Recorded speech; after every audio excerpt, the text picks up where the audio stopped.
So much to get to today, and they're claiming that the 14th Amendment, that this is the reason why Donald Trump has been knocked off the ballot. This is going to get pretty scary here, folks. And I'm the one who called it. I said that we weren't going to have a 2024 election. This is not an election. If President Donald Trump is off the ballot in multiple states, and now I'm looking this morning, looks like California is making a move to knock Donald Trump off of the ballot. Maine, the Secretary of State there, is expected to rule on whether or not Donald Trump is allowed to be on the Maine primary ballot. Colorado, now Maine, possibly California. Now California is trying to remove Donald Trump from the ballot. DeSantis, Haley, and Christie need to join Vivek Ramaswamy. They need to pledge to withdraw from the primary in any state that removes Trump from the ballot. That's the only way to stop this blatant election interference in the GOP primary. This is disturbing. So we're going to talk about the 14th Amendment. We're specifically going to talk about Section 3 of the 14th Amendment.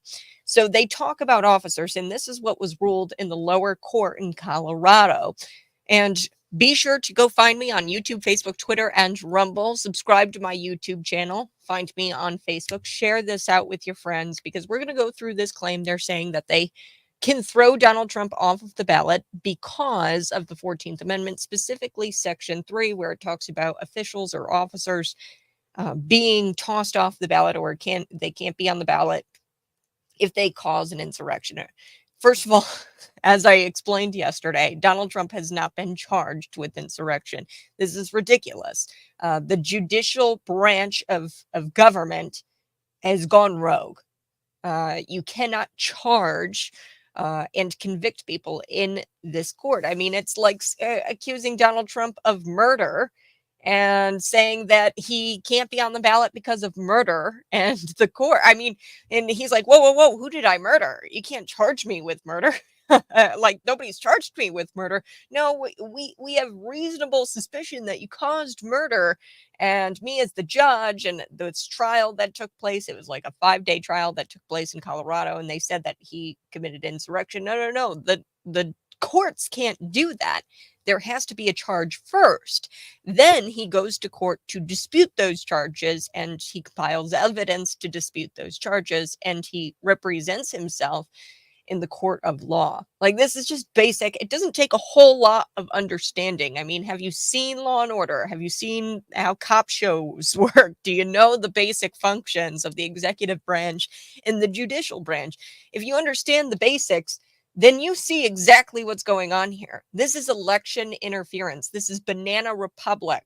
You walk into the ballot booth, you walk into the voting booth in places like China, there is only one name on the ballot. That's Xi Jinping. They hold elections, and Ukraine will hold maybe like a 2024 election kind of, but they already said that they're not running an election because elections are bad for democracy. So it's just going to be President Zelensky on that ballot. But they're not a democracy, by the way. We're not a democracy, by the way. This is a straight up dictatorship.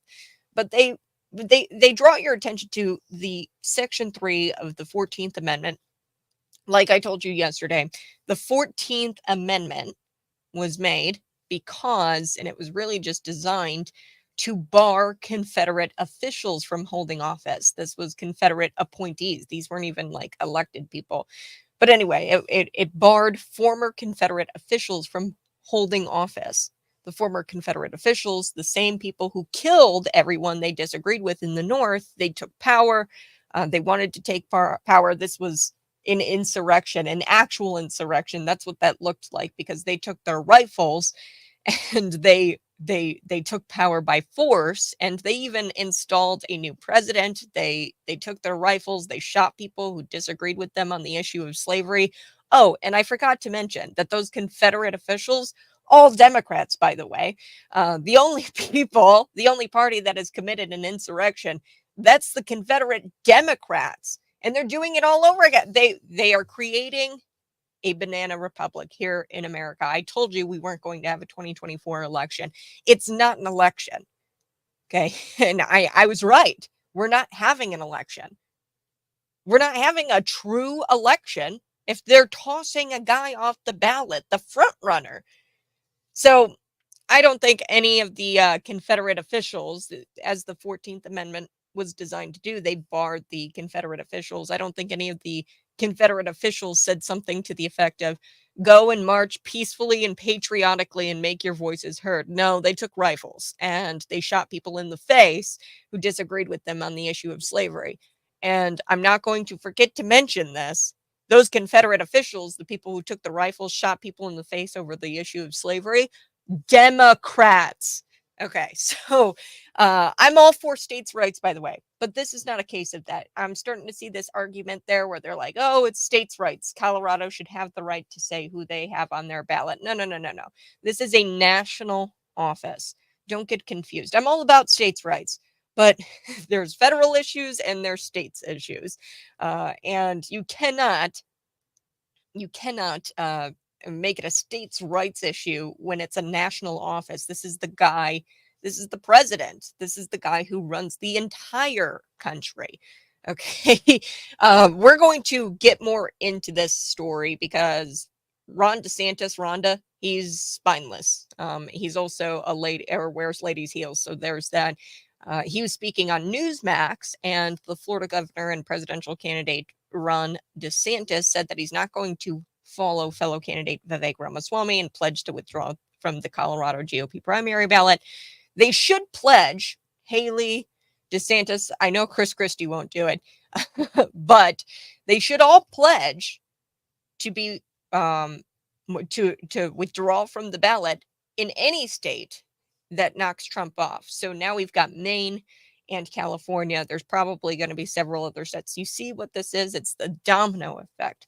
This is not a 2024 election. This is Banana Republic. We are a dictatorship. If you participate in what they call an election, really what you're doing, it's like optics. We're holding an election.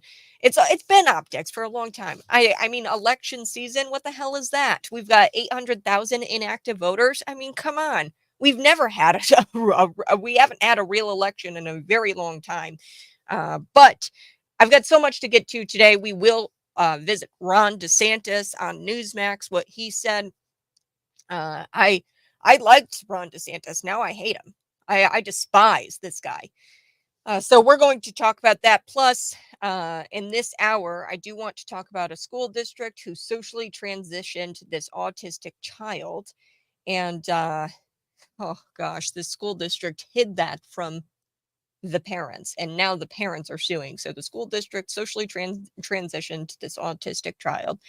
And then they hid that social transition from the parents. Now the parents are suing. This is a school district in Michigan. And then I do want to talk about this woman. This funny story. You guys are going to want to stick around for this. I love Waffle House stories. The best stories happen at a Waffle House. And I, for one, am so excited because I'm going to be headed down south where I belong. No, I love Bloomington Normal and I'm stuck here for a while. But I love I love you. I love Cities 92.9, the listeners, and my friends that I've got here, and I have a friend in you.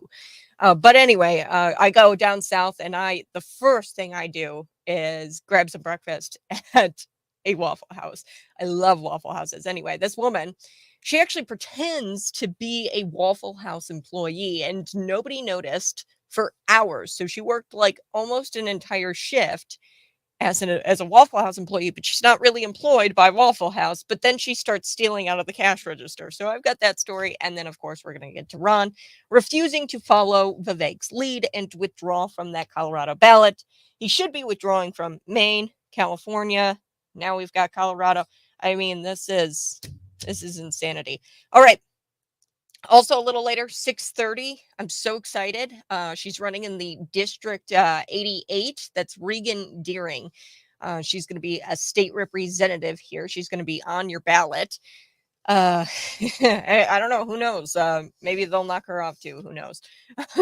But she's going to be joining me, and we're going to talk a few states issues Now, there's a couple of bills that I want to run past her. I'm really worried specifically because it pertains to me, an anti-doxing bill that's out there. There's also this deepfake bill out there. This anti-doxing bill, I don't like the language in it. It does feel very broad. Now, they talk about doxing as publishing somebody's personable identifiable information. What does that mean? I mean, that could be as simple as somebody's name. That's how I identify. My name is Kat. If you publish my name, are you going to be held civilly liable for doxing? So we're going to talk about it with Regan. I want to get her thoughts on it here at 6:30. But first, I do want to, I'm going to take a break. I'm going to take a break. I'm not going to get into the story right now, but if you do something behind somebody's back, it's usually a sign that you're not acting in the other party's best interest. If you do something behind somebody's back, you're not acting in the best interest of that other party. But if you do something behind somebody's back, get caught, and then try and cover it up, that's a sign that you're doing something really evil. And that said, you can decide what the motives are behind this one with Dan and Jennifer Meade. This is a Michigan school district. And folks, I've read the emails, the Bloomington District 87 emails. I've read Unit 5 emails. This is their policy. If little Timmy comes to Mrs. Smith, the teacher, and says, "Hey, I want to be called Tammy now. Can you socially transition me?" They are going to transition Timmy socially at school. They will go to the extent of giving Timmy a little dress to wear at school. They will call him Tammy. They will use her, she pronouns, and they will socially transition your child without telling you about it. Okay, that is the policy of the school districts here locally. And you're seeing this play out in this particular school district, Michigan, Rockford Public School, with Dan and Jennifer Meade.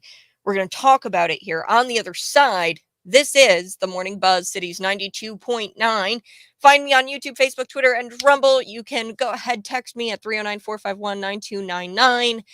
Continue to submit photos of yourself with your game, with your trophy buck, ducks, pheasants, and quails. We're going to be notifying a winner on December 29th for Show Us Your Game. We teamed up with Bloomington Meats, Quinscole's Taxidermy for Show Us Your Game 2023. You submit a picture of yourself on cities929.com, and then you can win free deer processing at Bloomington Meats and a $100 gift card at Quinscole's Taxidermy. So submit a photo of yourself at cities929.com. I'm back.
Good morning, friends. Thanks so much for tuning in. I so do appreciate it. Go ahead and smash the like button. I'm trying to stay super close to my mic here because the other one got um it was broken, so I'm switched to this one. But we are going to be back talking a little bit about Ron DeSantis, talking about this story. I hope I can hit this story before we get to Regan. Regan is running in the 88th, and she is just dynamic. So I will be chatting with her about a couple of states' issues, things that are coming down the line and are going to take effect on January 1 of 2024. Some laws that you need to know about. One is the anti-doxing law. Two is this deepfake law. There's a couple of other laws that take effect on January 1, specifically the assault weapons ban. That's next on the buzz.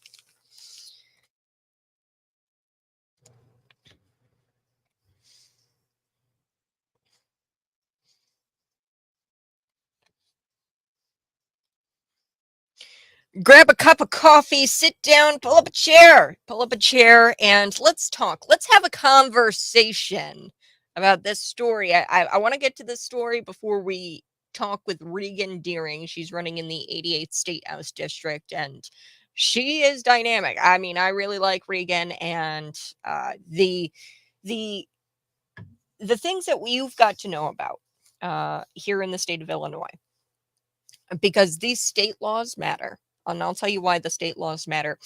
It's because we don't have local government anymore. The local government is controlled and owned and operated by the state. It's big government. Okay, here in the state of Illinois, you think your county board members, you think your school board members, you think uh, your town councilmen, you think they really care about you? No, they are owned and operated by the state. And they are making moves to do that. I mean, I talked about the sheriff's pay. Love Matt Lane. I'm glad that a lot of sheriffs saw a pay increase over this recently passed budget. It was the Budget Implementation Act that was passed in 2022, I believe. Uh, and here's the thing: the sheriff's pay is no longer dictated by county government. It's just not. It doesn't come out of the county budget. Some of it comes out of the county budget, but mainly the state is paying your sheriff. Okay. And now they're looking to pay the county clerks. And yeah, I don't like that. It looks like it looks bad. It looks like the state is trying to buy off sheriffs, which I know a lot of good sheriffs won't. That's not going to be the case. The state isn't going to have much influence over their decisions, like the assault weapons ban or whatever the state passes down via their edicts. But a lot of them are going to comply, and we saw that with the county board. They complied uh, with the pipeline. Kind of, they were able to hold it off for a little while. The McLean County Board, it's like a temporary, hey, you can't do this. There's going to be some safety ordinances that we draft up. But ultimately, I think the state is going to get their way. They're going to put this carbon sequestration pipeline, and that's dangerous. It's dangerous. And really, the county has no say over it, even though it was like 19-0. Those county board members, they can all be against. And I think that the Democrats and Republicans on that county board, 19-0, they voted against this carbon sequestration pipeline being dug up. They're going to dig up our land. They're going to put it down underground. A lot of them, Democrats and Republicans alike, are against this. And you would think, okay, well, we put our elected representatives in office and they voted 19-0 on this thing. So it means it's not coming to McLean County. That's not true. Unfortunately, we have big government, and the state owns and operates every single one of these local officials. It really doesn't matter, the local government. It does. But what we've got right here in the Twin Cities, and I'm speaking for Bloomington Normal, and this is why I say get out of big cities, get out of big counties, move to a rural county, because a lot of these officials are complacent. A lot of them are going to be complacent. They're not going to be a thorn in the side. Now, I will say this: Livingston County, the residents there, I mean, that you would think that that's a rural county. The residents there fought and fought and fought over these solar industrial plants, the solar farms that they they call solar farms. The residents didn't want any of that. They fought against that, and it still happened, right? So I don't know. There's a lot of county governments, a lot of town governments, a lot of city councils. They're just going to do what they're told, what the bureaucrats tell them to do, what the planning commission tells them to do. And they aren't going to be a thorn in anybody's side. So they're there to rubber stamp everything that the state wants. That's why things that come down at the state level are so important.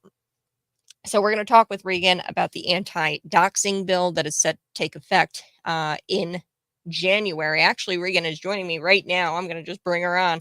Regan Deering running in the 88th State House District. How are you doing, Regan? Oh, hold on. Okay, we're going to be back. We're going to be back. And I'm going to take a quick break and I'm going to work out the technical issues. You're listening to Cities 92.9. On the other side, Regan Deering. She's running in the 88th State House District. We're going to be chatting with her here in just a little bit. So come back after the break.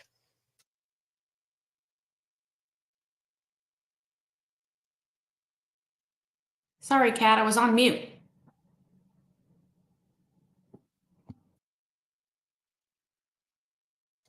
Testing. Try it one more time. Sorry, I was on mute. Oh, okay. There we go. We're good. Yeah, I tried to unmute you over here, but hey, you're listening to the Morning Buzz. We're live here for the streamers. We're gonna come back for the radio folks. If you're watching, go ahead, smash that like button. And Regan Deering, so excited to have you on. I have to play a clip for you.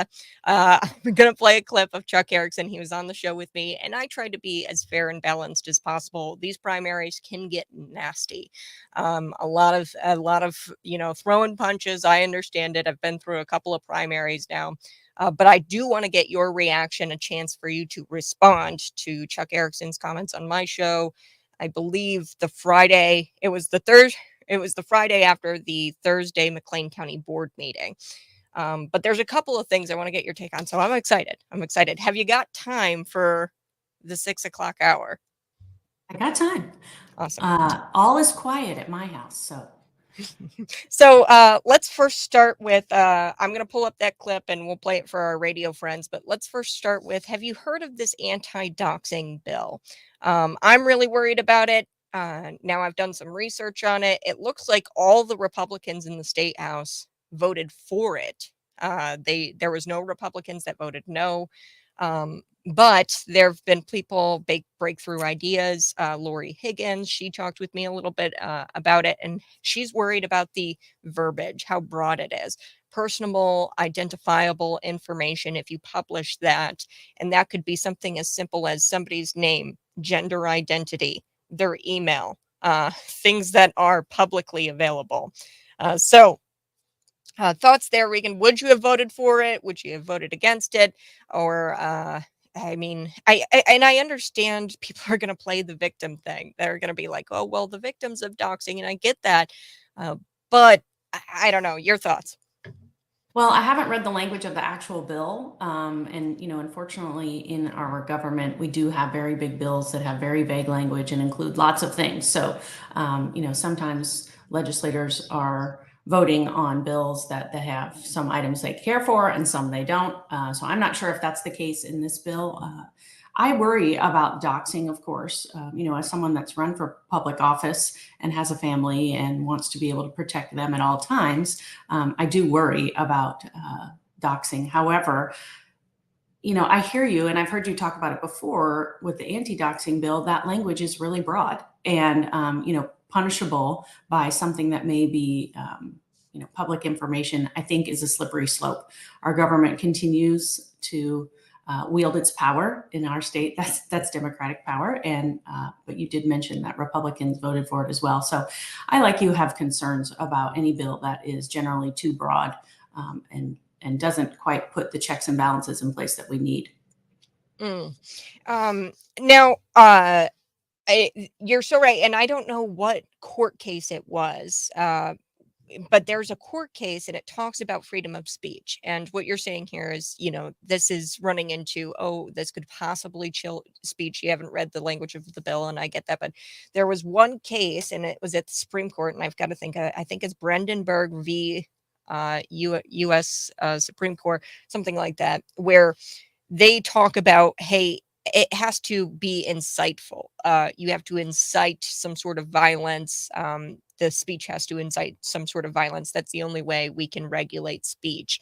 Now, if I just publish somebody's name and that leads to somebody stalking that person, or that leads to, what they call in the bill substantial life changes, if it causes substantial life changes. So, for example, if I, post something like Regan Deering voted for this bill, which I hope I will never have to do that, voted for this bill, email her office and tell her that you wish she wouldn't have.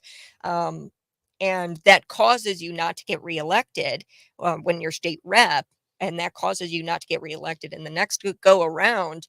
That's a substantial life change, technically. I mean, you could argue that maybe. Yeah, I think well, we're going to have to take a quick, or we're going to have to wait a second, because we've got to come back for our radio friends here in just about 30 seconds. But Regan, I'm going to address the anti-doxing bill a little bit, but then we're going to shift gears. I'm going to play this clip from Chuck that was on my show on Friday, and then you'll respond.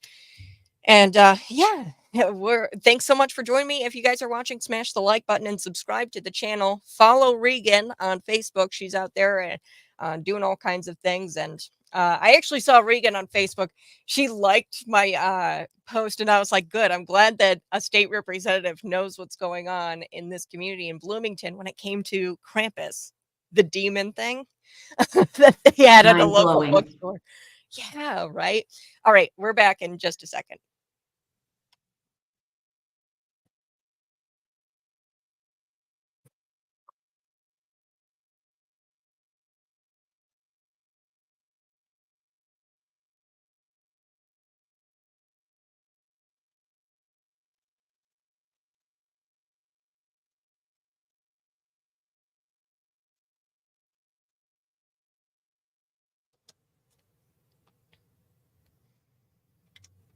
Woohoo! Hey, we're jumping right in. And, a lot of people are worried about their county and local governments, and, do they have the votes? Do their votes matter? And that was something I was talking about.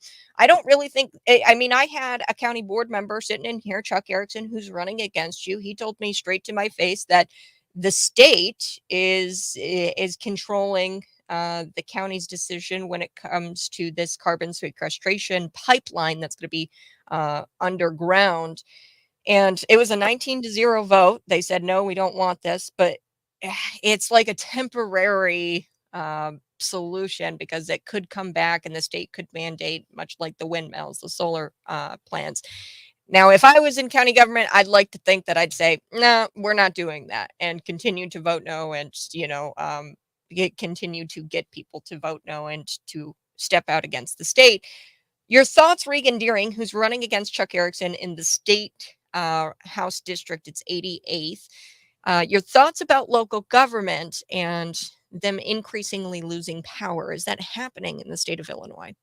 Absolutely, it's happening. And thank you for having me on this morning to your listening radio audience. It's good to be with you. Yes, I mean, Illinois has got their foot on the gas as far as taking away local control. Democrats are continuing to be in the majority and have that power, and they're slowly infringing on that, the rights that have been given to local county boards, for example, villages, cities. And it's not what the people want. To your point about the McLean County board vote, when it's 19-0, to at least pause what's going forward, that's a good sign. But I'm not sure how much teeth it really has at the end of the day when our legislature has seized back control for some of those decisions. And your thoughts here. I want to play this clip for you. I'm going to play it really quick. This is a part of that interview we talked about a lot with the McLean County Board. And how they shut down the carbon sequestration pipeline in that interview. But he also brought up something about your run, and I want to ask you about it, but here we go. First, I'm going to play this clip. This is from a previous show. This was a Friday after the McLean County Board meeting, an interview I had with Chuck. Here we go. Running is I'm not looking to have a title. My opponent has run for 3 different seats in 8 months. She ran for Congress in November of 2022, then decided to run for the school board in April of 2023. And as soon as that was done, she was already plotting her next run for state rep. So does she really want to be state rep, or does she have something else in mind? Think of the people that ran for that school board race. There are people that would have wanted to be on that school board that probably could have done just as good a job as she did. They didn't get the opportunity because she wanted something in her resume so she could run for state rep. I, on the other hand, have been on the county board for 13 years. And see, some people say, well, experience, it doesn't really do us any good. Well, my experience has been the experience of doing the right thing at the right time when everybody's been looking at me. I have never voted for a tax increase. You want to know what my experience done? You look at the tax rate in McLean County for the last 13 years. It's been flat. That's because you had Chuck Erickson on there advocating for taxpayers, advocating for small businesses, advocating for a good budgetary policy. Okay, so the interview is longer. If you guys want to go check it out, it's archived on YouTube. You can subscribe to my YouTube channel. That's Kat Peterson 99. Regan Deering running in the State House District 88 against Chuck Erickson. Your response?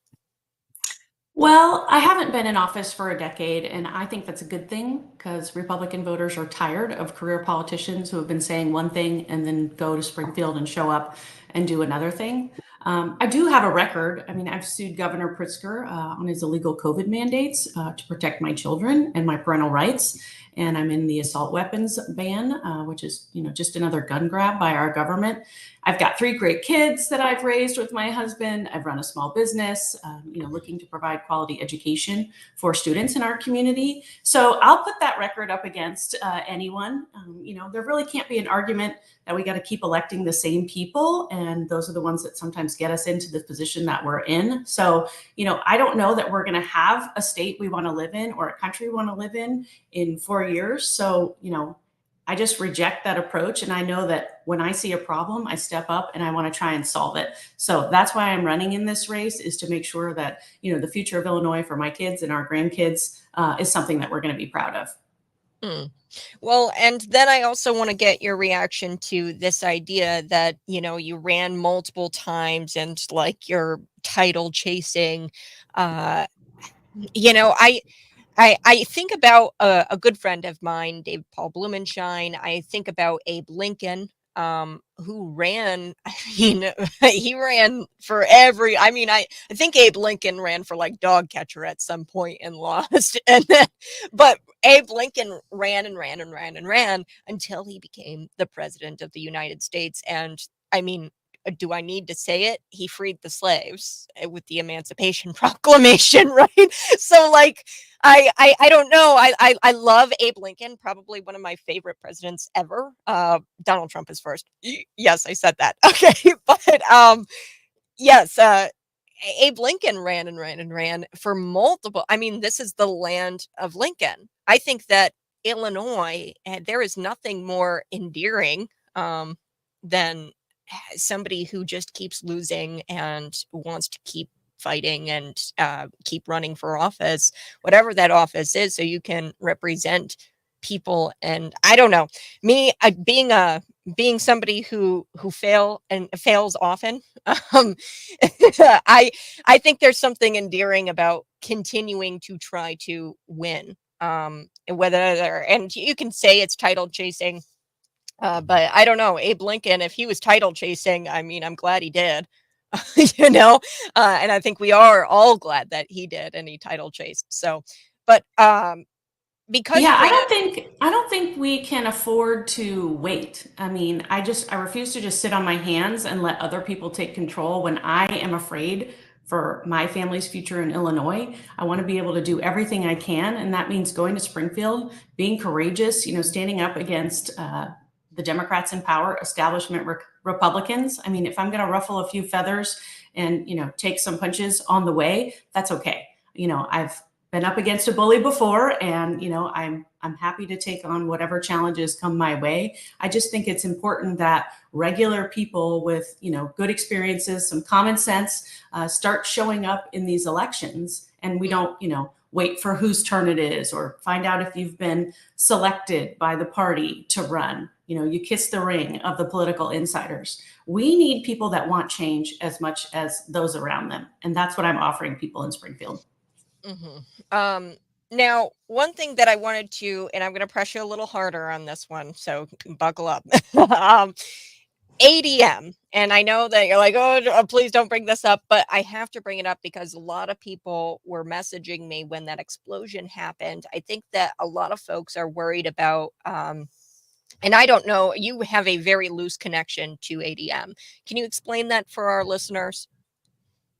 My connection to ADM or the explosion? Yeah, the connection to ADM. So my grandfather was Dwayne Andreas and had a pivotal role in growing the company to the global giant that it is today. It's a staple in our community. It's provided a lot of jobs for our families. We've got a lot of union workers there as well, and it's one of the main employers here in Decatur. So that's my connection. We do have some family ties. I no longer have any family that works at the company. I myself have never personally been employed by the company. So I continue to support the work that they do as far as being a global food processing company that helps feed the world. Yes, yes. Now, is a concern about these global companies and their practices as far as safety, as far as being too innovative, too fast when it comes to the seed oils, if it comes to the alternative meats, things like that. And I'm not sure exactly the in and outs of what ADM does.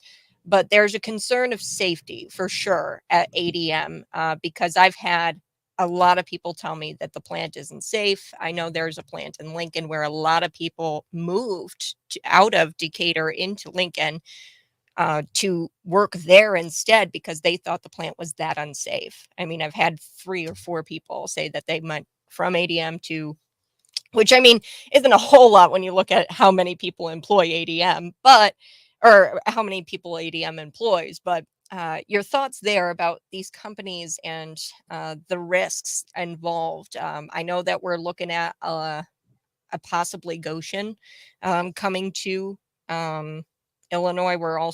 We've also got Ferrero right here in Bloomington. We've got Rivian. These are a lot of big manufacturing type plants. And I think that there is a concern with safety in these places and it kind of being thrown to the wind.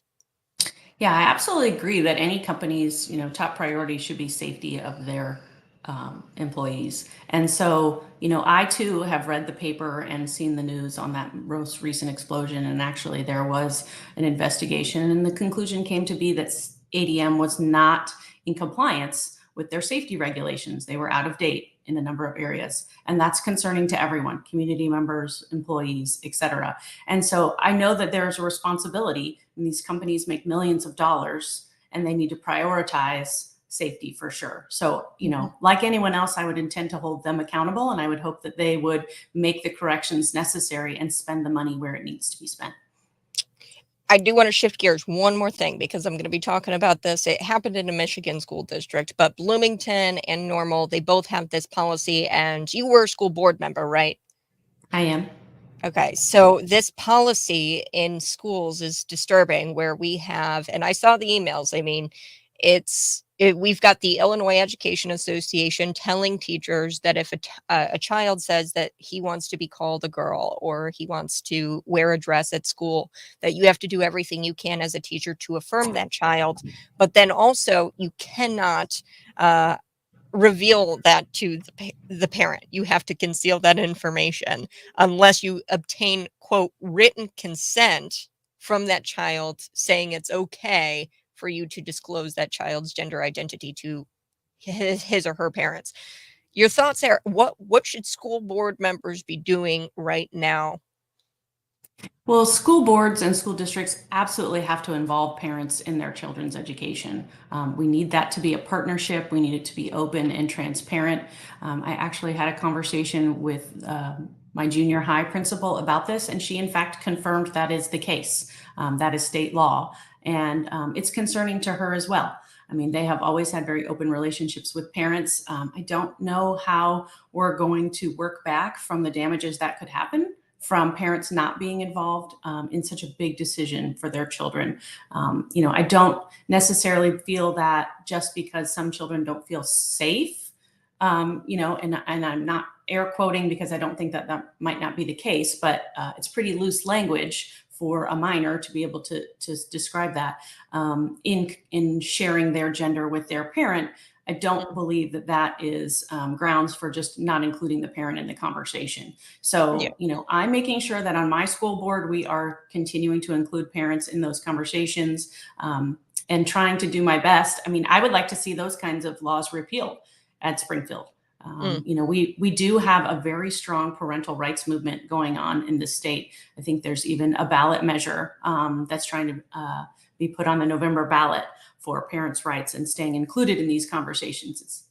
It's terrifying that we have to put it on, put it on the ballot that parents should have rights to be informed about their children while in a government-run school. We've got to take a quick break, but Regan, can you stay for another segment? You bet. Awesome, because I got a couple more questions. All right, folks, this is The Morning Buzz. Go ahead and find me on YouTube. Find us on YouTube. Regan and I, we are on YouTube. Kat Peterson 929. You can subscribe there. We're going to be back. A couple of things I want to hit. You mentioned a ballot initiative. I want to talk about Chicago and the ballot initiative that was there, and then they knocked it off before it even could be considered. The Chicago City Council. I want to talk about the migrant issue because that's a big issue. And then I also want to talk about the nature of the 88th, because I think that this is a pretty easy district to win for a Republican. And I want to talk about the nature of the 88th. That's next.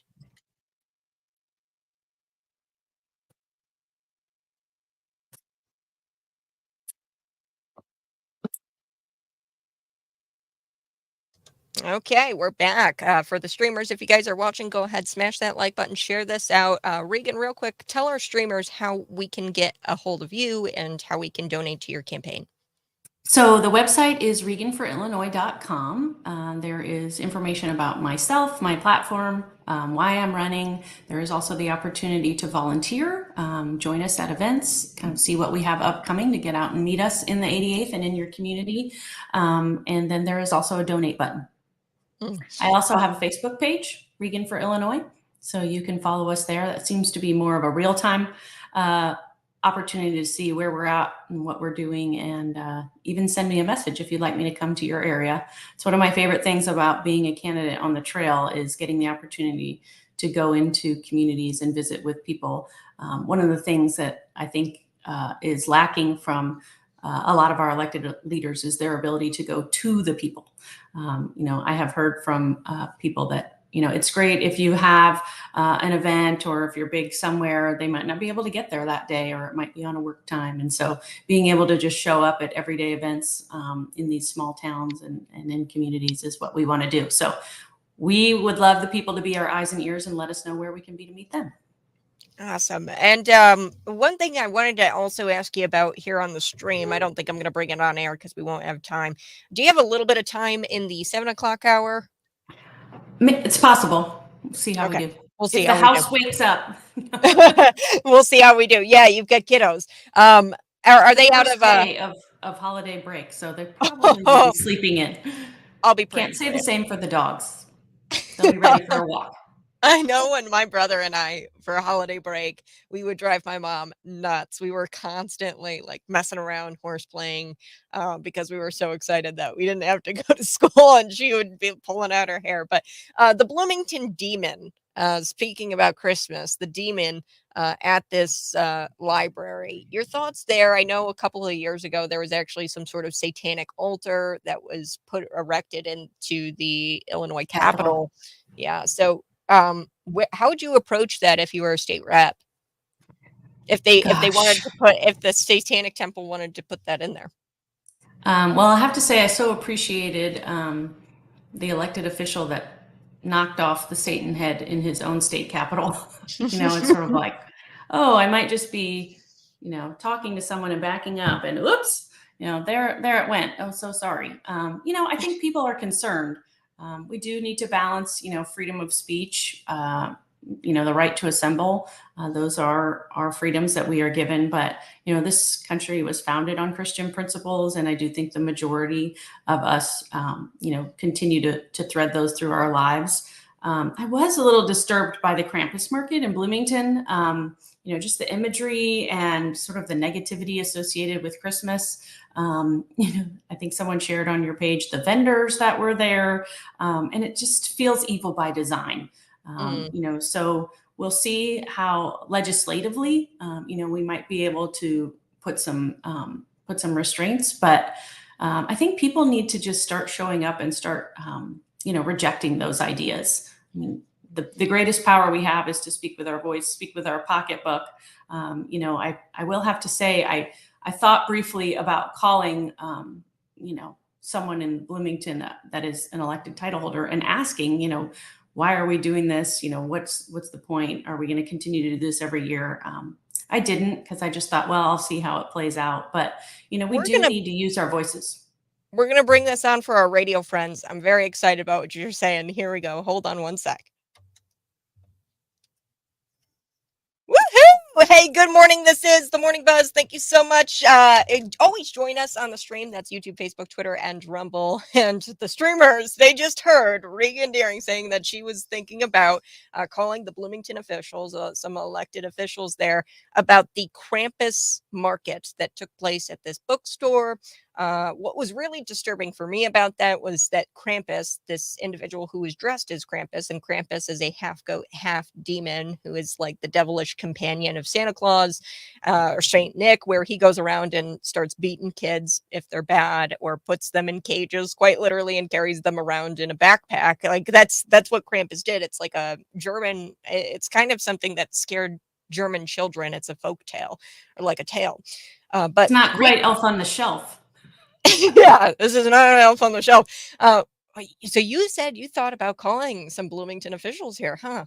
Yeah, I mean, I have phone numbers, and I have met with, elected officials, city managers, et cetera. And, we the people have to start standing up and asking the hard questions. Why did this event come to be? Do you have concerns about this event? Am I way off base? And give them the opportunity to defend why it's come. I didn't call them at the time. I thought I would wait and see how the market turned out, if people even came to enjoy it, kind of what was the feedback. Maybe you can correct me. I think it might have been the first year. No, this is at least the second one. Yeah. Okay. Now, what was disturbing about this year was Krampus had, I believe, a display. I hope it wasn't a real child, between his legs, underneath his robe, and then the feet were like laid down and then pointed up as if the child were looking up into his crotch. So yeah, I mean, there's a photograph of like that. I hope it's not a real kid, but some of the photos have it, some of the photos don't. And it's just, it's odd. It was disturbing. Yeah, and then you saw the children there, and you can see the look of terror on their face, right? This thing looks scary. And, I mean, I understand freedom of religion, freedom of speech, but really being satanic, it's anti-religion. It's not really freedom of religion. It's an anti-religion. We have to take a break. But we're going to be back on the stream. Regan, you can join me if you have time. If not, I'm going to be back on the stream. This is Cities 92.9. Join me for the 7 o'clock hour and go to the stream right now, because Regan is going to tell us how to donate really quick for our radio listeners. How do we donate to your campaign? How do we learn more about you? How do we get in touch? So the easiest is website, reganforillinois.com. Information about myself while I'm running, some of the issues that are important to you and my stance on them. There's also a tab to be able to volunteer and join us on the trail, as well as make a financial contribution to my campaign. Wonderful. All right. Thanks so much, Regan. And we're going to be back, folks. This is Cities 92.9. Find me on the live stream. That's Kat Peterson 929 on YouTube.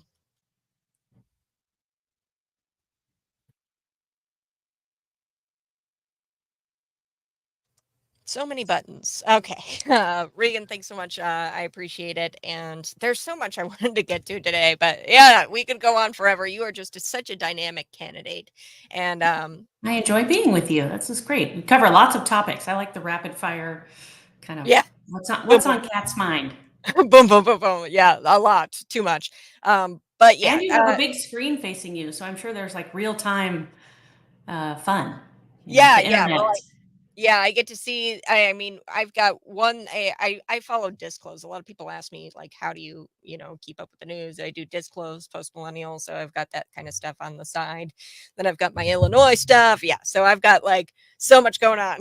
But Well, I appreciate you wading into all the details and staying up on it. I think yeah, it's great for people to be informed. As someone that is a candidate for elected office, those in power's biggest fear is an informed electorate.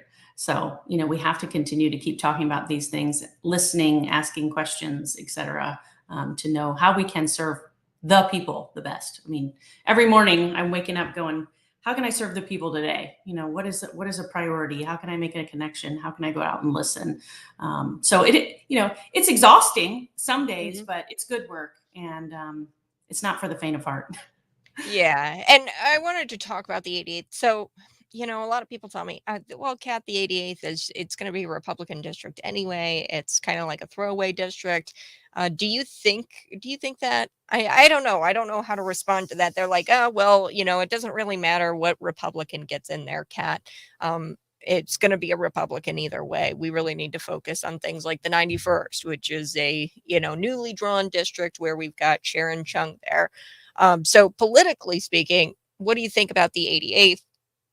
And Well, I struggle with, the gerrymander of the state map, the national maps, and it really doesn't give either party a choice. And I do think that's why we have a staggering number of people who are identifying as independents, because they do feel like they don't necessarily have a choice just because the math. The 88th is a good example. It's about 70% Republican and 30% Democrat. So yes, in fact, the race will be decided in the primary. But of course it matters. I mean, we are in the super minority, and we need legislators in these seats to be able to go to Springfield and advocate for good legislation for the people. I intend to bring about some courage, shake some trees around the state and say, look, let's talk to your people. Let's get coalesced and, kind of move forward. We got to work back some bad legislation from the other side. So I'm not okay with just putting any conservative in a seat just because the numbers are there. We need to elect the right person. mm. So let me ask you this, and then I'll let you go because I know you're busy. Do you ever? So a lot of people are like, Kat, why do Republicans even vote with the Democrats in Springfield? Because there is such a majority in Springfield when it comes to the Democrats. Why would a Republican need to vote with the Dems on anything? I don't know. If I was in Springfield, I would have a hard time voting for anything that was Democrat sponsored or that a majority of Democrats wanted. I probably would just vote no because they don't really need my vote to get it passed anyway. Yeah, and I think that, compromise can't be a bad word. But we do need to stick to our principles as conservatives. And so, my goal is to try and work on some of the governance. I mean, we all have watched, these gut and replace bills, these votes at 2 a.m., not having an opportunity to read what's in the bill, et cetera. And so I don't think that's fair for either side. And I don't think it's what's best for the people. So, starting to stand up and say those things out loud. I'm not saying that you need to go, be best friends with Democrats across the aisle, but, they have constituents. They probably have Republican constituents in their district as well. Like I will have Democratic constituents in the 88th, and they need to be heard and they need to be considered. So when we get to the Capitol, it's our responsibility to legislate according to their needs and their wants. So, of course we need you to vote. I mean, we were just having a conversation last night about, the overturning of Roe v. Wade. People thought that was impossible, but, we got conservatives elected to the Supreme Court. They stayed in the fight. They kept on. And so I think the same is true here in Illinois.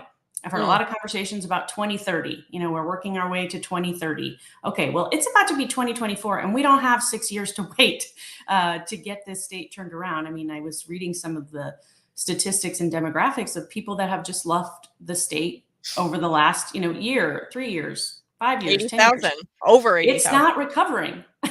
Yeah. People are continuing to leave, and guess what? There are great working age, they're good salaries, and that means they're taking their tax dollars with them as well. So, we need to talk about spending. We need to talk about the budget, pension reform. I mean, these are conversations that have to be had. And I intend to go there and make some noise. I love it. Regan, you have a great rest of your day, and Merry Christmas to you. And I hope that you enjoy the kiddos. And yeah, I hope you have a great Christmas. Yeah, you too. And we'll talk in the new year. Yes. All right, folks. Regan Deering, go find her on Regan on all of her social media platforms. And we're going to be back here, folks, in just a little bit talking about a school district in Michigan. We talked about it a little bit with Regan Deering. This Michigan school district, they've got the same policy as Bloomington and as Normal. Now these parents are suing because their rights were really taken away from them when it comes to their child being socially transitioned without their consent or even knowledge. So that's next on the Buzz.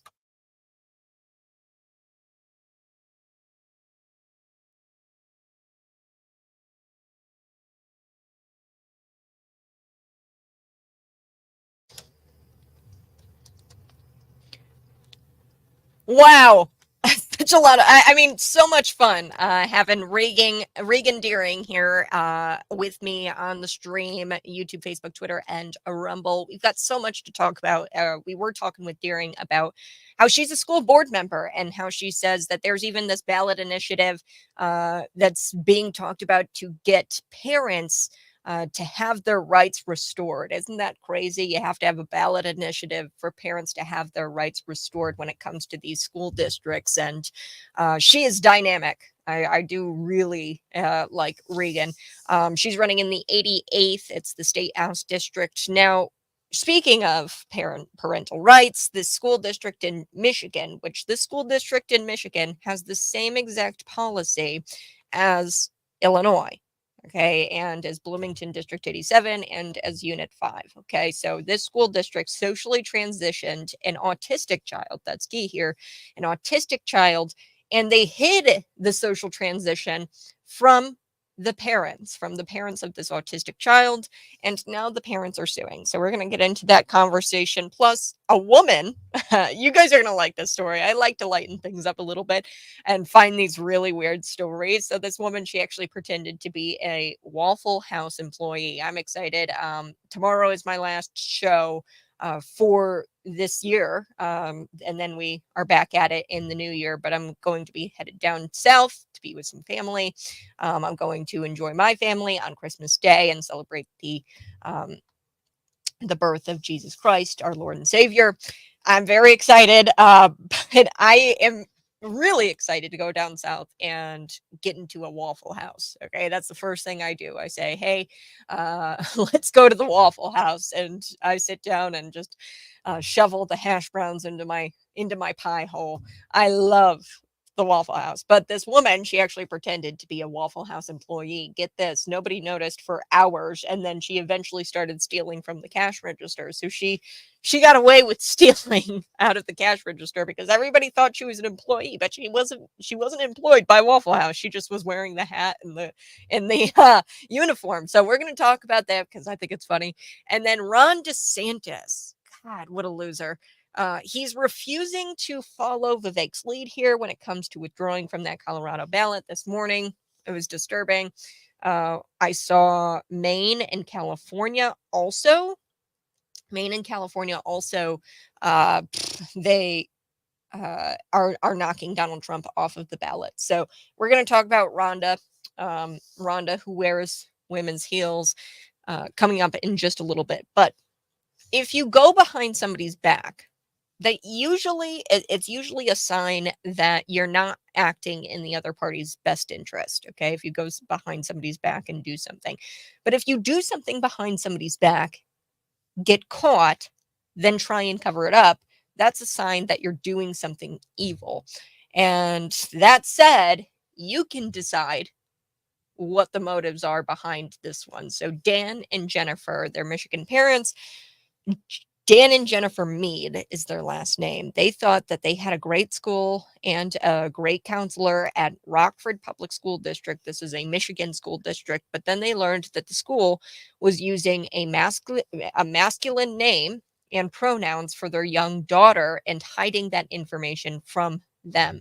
So now we've got a lawsuit. Alliance Defending Freedom, ADF, their attorneys have filed a suit against the Michigan School District on Monday on behalf of the mother and father after district employees began treating the couple's middle school daughter as a boy without their knowledge or consent and taking steps to conceal these actions from the parents. So they took steps to cover it up from the parents that they were doing this.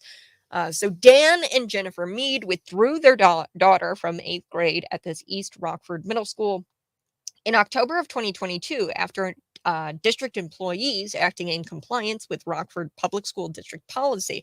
That's important. They're acting in compliance to a policy. BEA, IEA, they sent out an email and they said, hey, this is our policy. If a child wants to socially transition, you have to do everything in your power to affirm that child's gender identity. And you cannot disclose that gender identity to that child's parents unless you obtain written consent. That is essentially what the email said, coming down from the IEA. It is every school district policy, I think, in the state of Illinois. In fact, Reagan said it's law.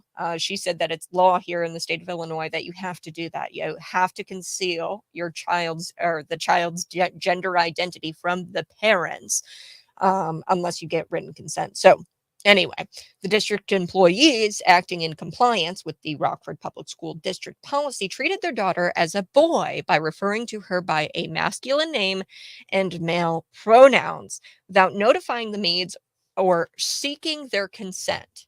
Okay. Now, the employees had altered the girls' official records to remove references the district's actions to the district's actions before sending the records home.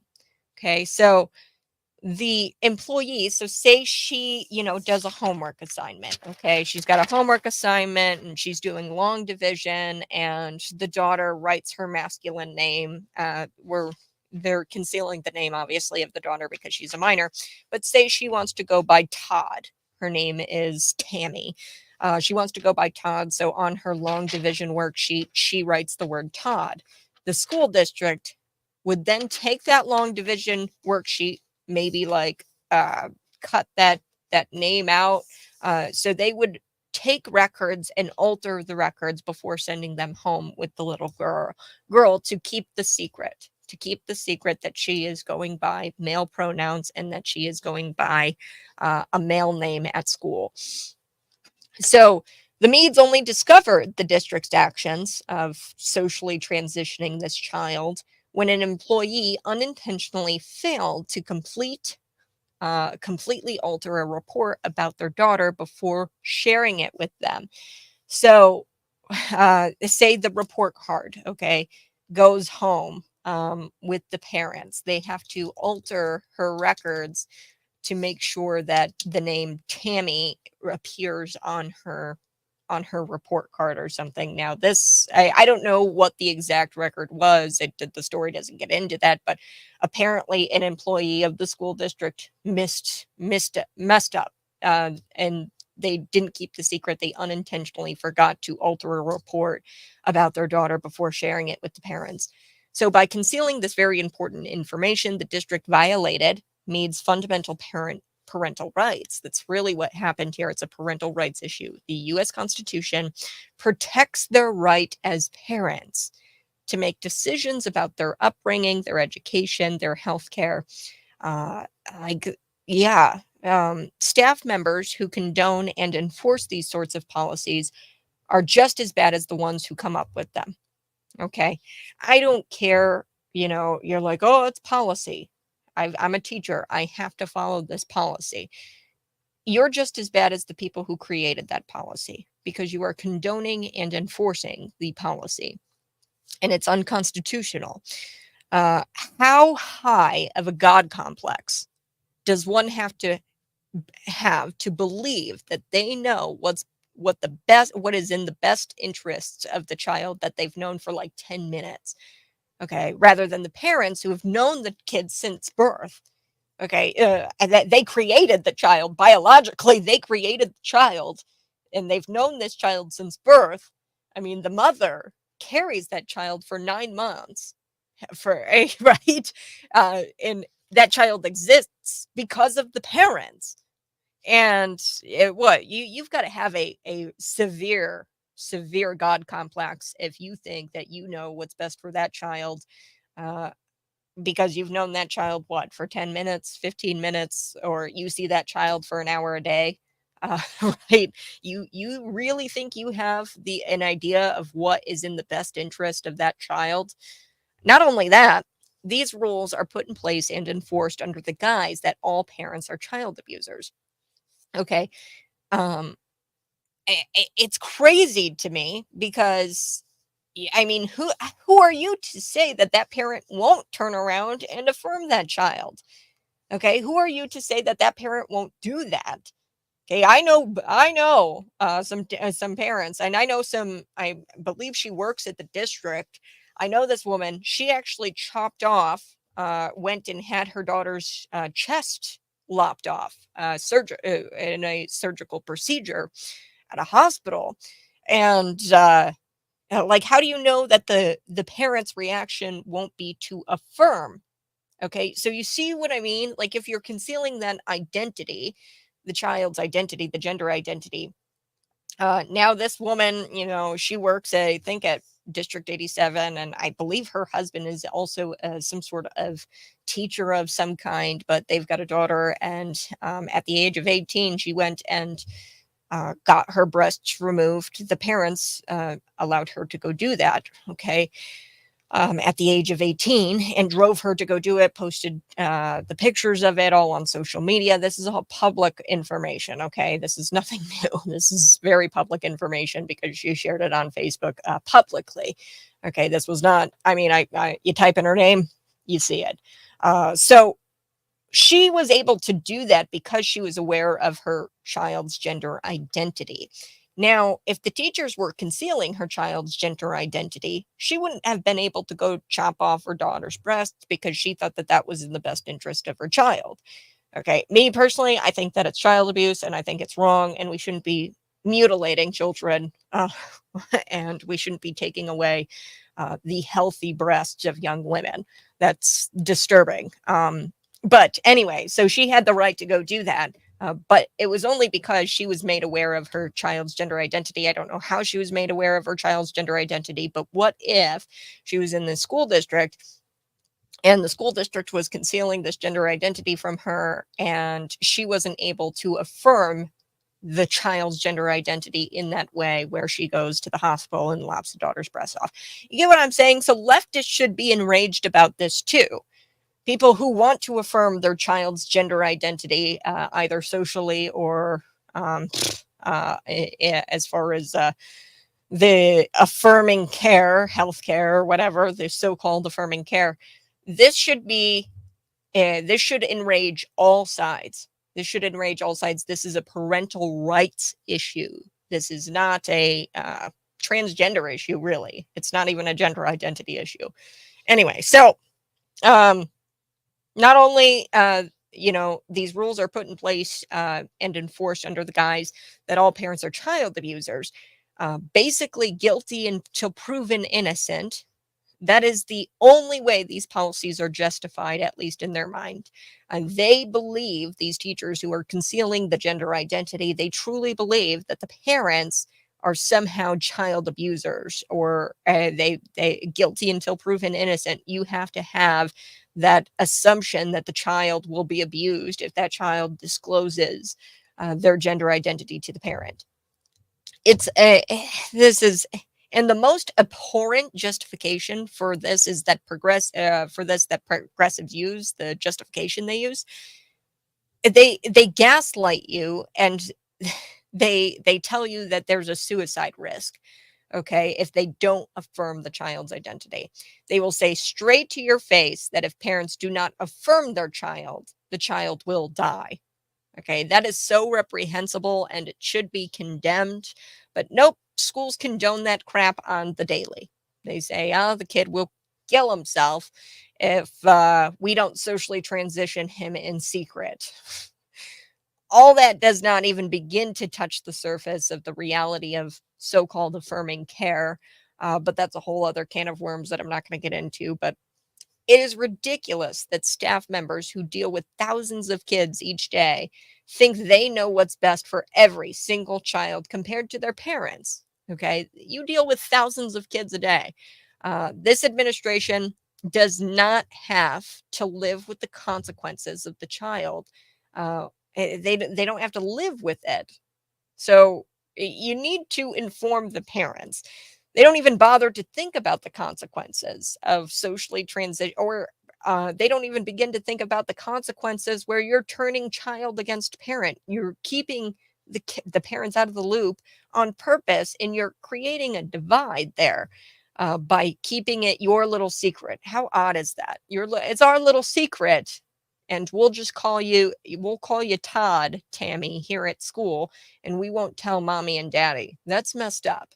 Um, yeah, in America, this should not be happening. They don't even bother to think about the consequences. It's one policy and it's an affirmation model for all. So they say you have to affirm that child by any means necessary, and you have to keep that social transitioning or that affirmation. What's next? Are you going to go take the kid and drive the kid and go get him on puberty blockers and then keep that from the parent? And then all of a sudden, the little girl, she starts breaking her bones. I knew somebody who was transgender in college very well. And this person, it was a woman, she was taking testosterone.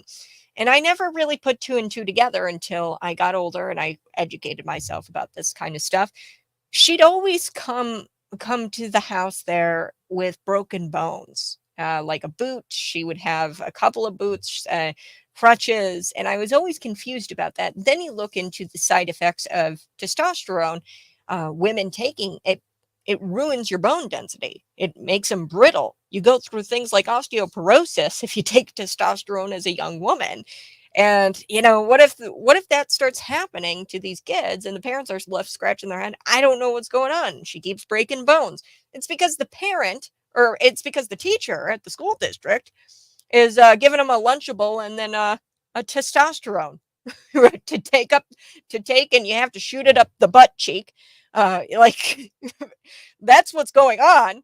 All right, I do have to take a quick break, but when we come back, Ron DeSantis, Rhonda, it's a shame. I feel really, really enraged about Ron DeSantis not following in the footsteps of Vivek Ramaswamy and pulling himself off of that Colorado ballot. I've got to talk about that because it's now it's Maine, it's California. They're looking to take it's a domino effect. Okay, so this move by the Colorado Supreme Court is it's bad.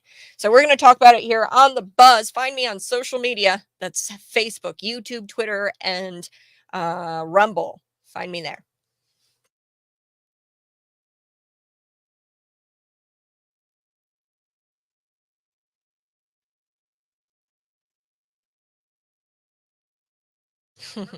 I love it. Yes. Every every pedophile ever has said that. It's our little secret. Shh, shh, shh. Don't tell mom. Don't tell dad. It's our little secret. What's next? And I'll tell you what's next. Teachers, they're going to, and this, I foresee this being a law that Illinois creates. I do not put it past Governor J.B. Pritzker to sign this into law, where teachers are going to be obligated if the child comes to them and says, I want to not only socially transition, but I want to physically transition. Teachers are going to be obligated to drive them to the hospital and get their wee-wees chopped off, get their breasts dropped off, the healthy breasts of young women, the healthy penises of young men, and go chop those things off. And that's what's going to happen next. And I know people are like, oh, Kat, that's crazy talk. Yeah, about a year or so ago, it would have been crazy talk for me to tell you that the teachers would be scrubbing the records of the child to ensure that you weren't in the loop, that the child was being called masculine name or male pronouns if that child's a girl and wants to identify as a man. What's even more messed up about this story in Michigan, the little girl, is autistic. So we have teachers preying on this girl who probably doesn't quite socially understand the complexity of gender identity. Okay, she might be people with autism, they're socially uncalibrated in some cases, and she might not fully understand the complexity of what it means to identify as a male. Um, and she might just be doing it because some of her friends are doing it, or she might be doing it because she saw a TikTok of somebody doing it, and that TikTok had a lot of likes and a lot of comments that said "Go you" or something like that, and she just wants to be liked, probably because she has autism, maybe not a whole lot of friends, and this is a way for her to get friends, or at least get the attention of school teachers, because they're putting their attention on this little girl. Yeah, so this is just terrible. All of this is absolutely ridiculous, but not surprising. We love and walk in a world, or we live and walk in a world where everyone is afraid to simply say no. Yes, and common sense has been thrown out the door. There's no problem with the word no. Absolutely none. That is something that me personally, and I'm sure a lot of people struggle with it. Um, this is why there's such a rise and there's just, it's okay to say the word no. This is wrong. There's right, there's wrong.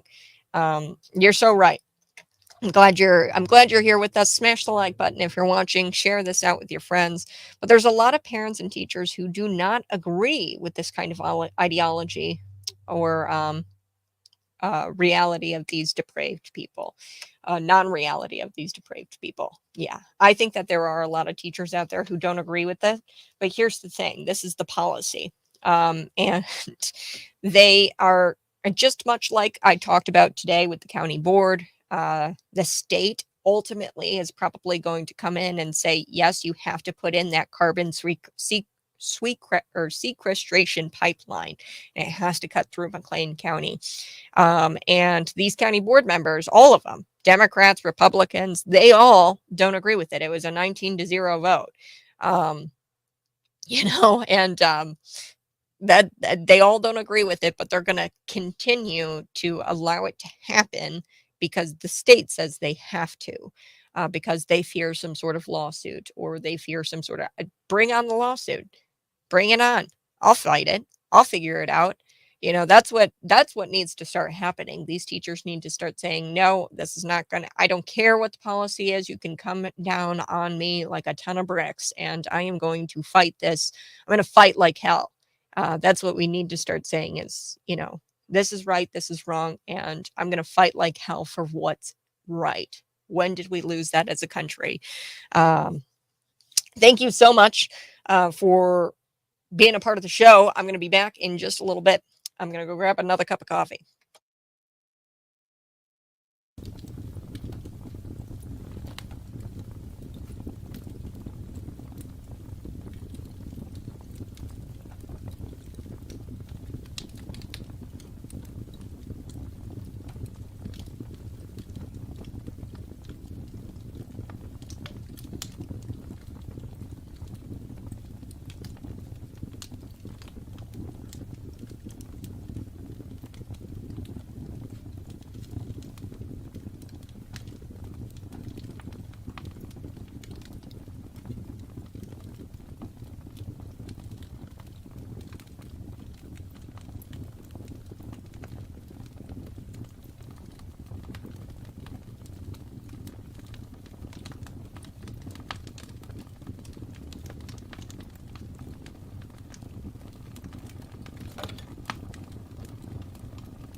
Oh boy. Old man winter, he's finally here. Today, December 21st, is the winter solstice. Yes, it's the first day of winter. It's the shortest day and the longest night of the year. So it's going to get dark really, really fast today. But then the best news after today, the days start getting longer. You're going to have more daylight. So even if you're a fan of the winter season, there are still some things about it to complain about, especially if you live where it gets very, very cold, very snowy. Okay, if you're a fan of the winter season, there are still some things to complain about, especially if you live where it gets very cold, very snowy. So, according to ranker.com, and I love this survey, I think it's interesting, the 10 worst things about winter. The wind chill. Yeah, you and I understand that being Illinoisans. Okay, the icy sidewalks. Terrible, terrible. I never have actually, yes. So this is an interesting story. When I fell on some ice. I was actually ice skating. I fell on some ice. I dislocated my knee a couple of years ago. Actually, I think it was like in 2018. It's been a while now. Um, and I was on some crutches. And it was in the dead of winter, and there was this icy sidewalk. I was crutching out to my car. I was going to college at the time, crutching out to my car. My crutch slid out from underneath me. I slid on the icy sidewalk. And I mean, here I am, handicapped cat. And I like slide on the sidewalk again and fall again. So Ice and I, we're not friends. So the flu is also one other thing that people hate about winter. Scraping or defrosting the car. Remote start. I will not drive. I love remote start. If you want to get something for your wife, I would recommend remote start. Most cars are able to, you can buy it aftermarket and install it, I think. But yeah, remote start, I swear by. I like the heated seats and the heated steering wheels. I'm actually going to be going out car shopping. So you guys actually know that I got into a car wreck, and this brings us to number 5, the top 10 worst things about winter: black ice. So I was on 55. I got a truck, and I hit some black ice, and I started fishtailing a bit, and I did the one thing you're not supposed to do: slam on the brakes. Slammed on the brakes. I slid a couple of times, smashed into this guardrail. It was when it was like the first freeze. It was like one of the first freezes here in the month of December. We've had a pretty mild winter so far. And knock on wood, right? We're probably going to get like one of those polar vortexes in January, but yeah, I slid on some black ice. So I'm actually going to be car shopping, and the 2 things that I'm going to be looking for, heated seats and remote start. It's a must. I've got to have it. I had it in my truck. I can't live without it now. I used to drive these old beaters that had none of that. And there's nothing wrong with that. I like the old beaters, but once you have it, you kind of get spoiled. So dry skin is another one. I hate, and this one's not on here. It gets so dry. My hair just goes, it just is like so big around this time of year because the static. Now, ladies, what I would do is take a dryer sheet, and I try this. Your hair will probably smell like laundry, but it's okay. It's worth it. Take a dryer sheet and just run that through your hair in the morning. But dry skin, runny noses, chapped lips. Sometimes you got to talk like this because your lips are so chapped. Heating bills. Yeah, yeah. Especially in Joe Biden's America. I feel like that heat bill just keeps going up, up, up, up, up, up, and up. And shoveling snow. Shoveling snow. So yeah, today is also Humbug Day, a day to release your inner Scrooge. I can't. I love Christmas. I mean, I know the stress of trying to get everybody gifts and everything like that. I try not to stress myself out about it. I try to look at it as a blessing. Like, oh gosh, thank God I have the ability to get a gift for my parents or get a gift for my friend. So every year, I told you guys what we do Christmas time. It's a blessing bowl. So throughout the year, what we'll do, we'll write what we're thankful for, and anything that God has blessed us with, we'll put that in our blessing bowl, and then we'll take it out when the family's together and we'll read all the blessings from over the course of the year. Do have to take a quick break, but we're going to be back. I've got to talk about Ron DeSantis. Oh gosh, I'm kind of dreading this because I did like Ron, I really did, but he's a traitor. He's not a loyal person. He's a dirtbag, and I'm disappointed of what he said on Newsmax. You won't believe it. Your jaw's gonna drop like mine did. Here we go. That's next on The Buzz. Find me on YouTube, Facebook, Twitter, and Rumble.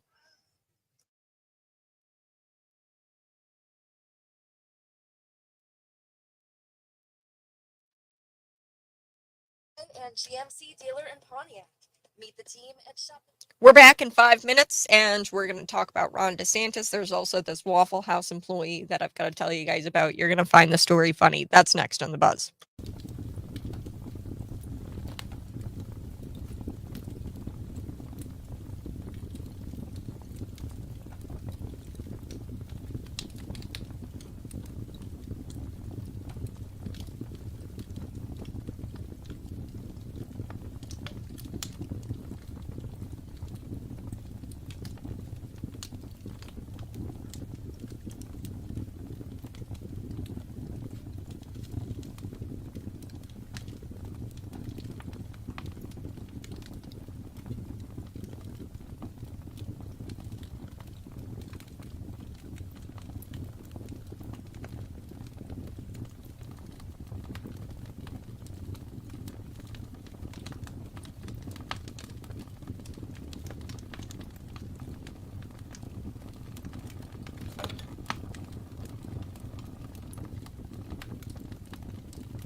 Good morning. Hey, thanks so much for watching. I am so appreciative of your listenership. Go ahead and smash the like button and subscribe to my YouTube channel. We are going to be talking about Rhonda, but also for a guy I've been beating up on for most of the year, for this past year and a half, John Fetterman has been a delight to talk about as of late. No, I don't think he's on our side. More on that in a bit, but it's fun for now to kind of talk about John Fetterman and to see like a based Fetterman. So now we've got based John Fetterman, conservative John Fetterman. I don't think he's on our side, but he's dunking on TikTok, and MSNBC is starting to take shots at him on their program. I think it's funny. We're going to chat about it here on The Buzz in just a little bit.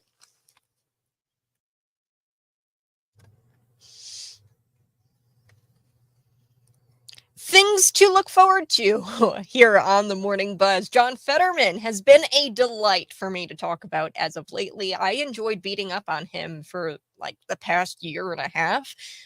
But no, I don't think he's on our side. He's starting to sound very based, though, very conservative. And for right now, it's fun. I don't think he's on our side. More on that in a bit. But Democrats have Republicans like Anna Navarro and Alyssa Farah Griffin from The View. They're yakking it up with the other shrill harpies on The View. They're not Republicans, okay? Anna Navarro, Alyssa Griffin, not Republicans, and they're yakking it up on The View. Republicans, for the time being, have this, this homeless, chic fashion icon, okay? For the time being, Republicans have John Fetterman. So John Fetterman, he's now starting to sound kind of based. He actually took a shot at TikTok. He dunked on Zoomers. And now MSNBC they're blasting him. They're taking shots at him on their program. So I'm going to be talking about it here coming up on the Morning Buzz in just a little bit. But I do want to get to the story. I've been talking about this woman from Waffle House. So this is an interesting story. In America, you are entitled to the fruits of your labor. Okay, when you work, you're owed a wage. That's not a controversial thing. Okay, if you work, you should be paid for that work.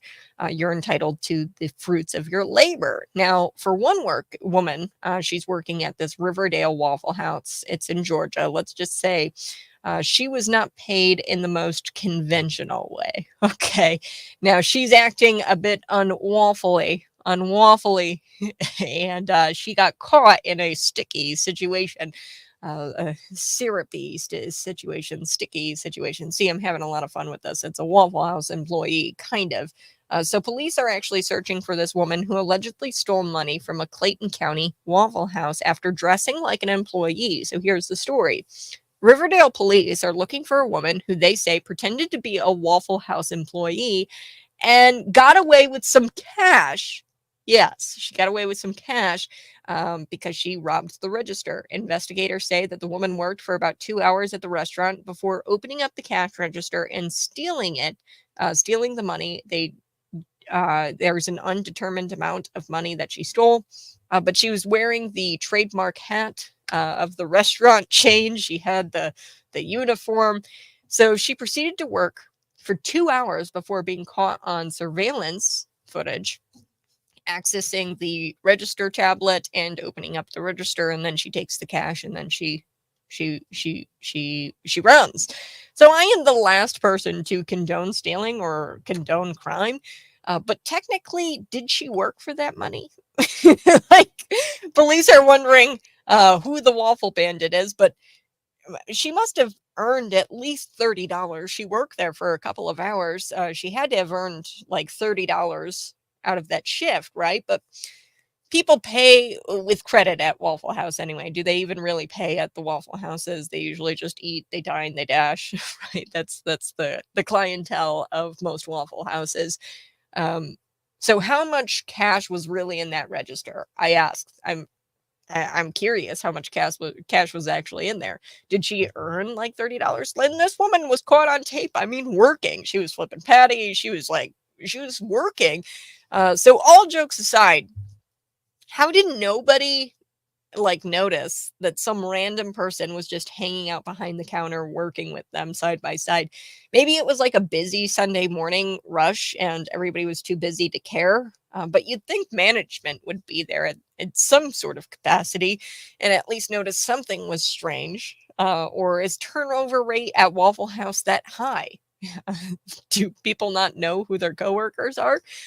So this woman actually thought, it's bizarre to think that somebody actually thought this way. Where there's a waffle, there's a way. So the sad reality of all of this is how dedicated and hardworking these criminals have become. Although she's a liar, her dedication is a sign that she might have been one of the most excellent employees at that Waffle House, or at this Waffle House I've ever seen in a very, very long time.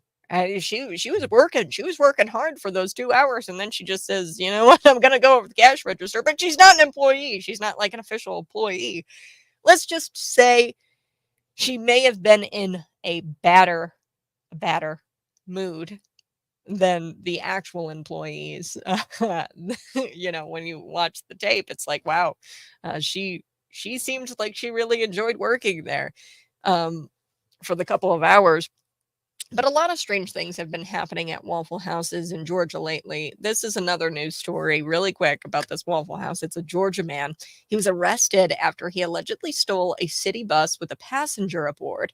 And then before he steals the city bus, and then there's a passenger aboard, he drops the passenger off at a Waffle House and takes off with the bus. At least the man who stole the bus was arrested. Police are still looking for the woman.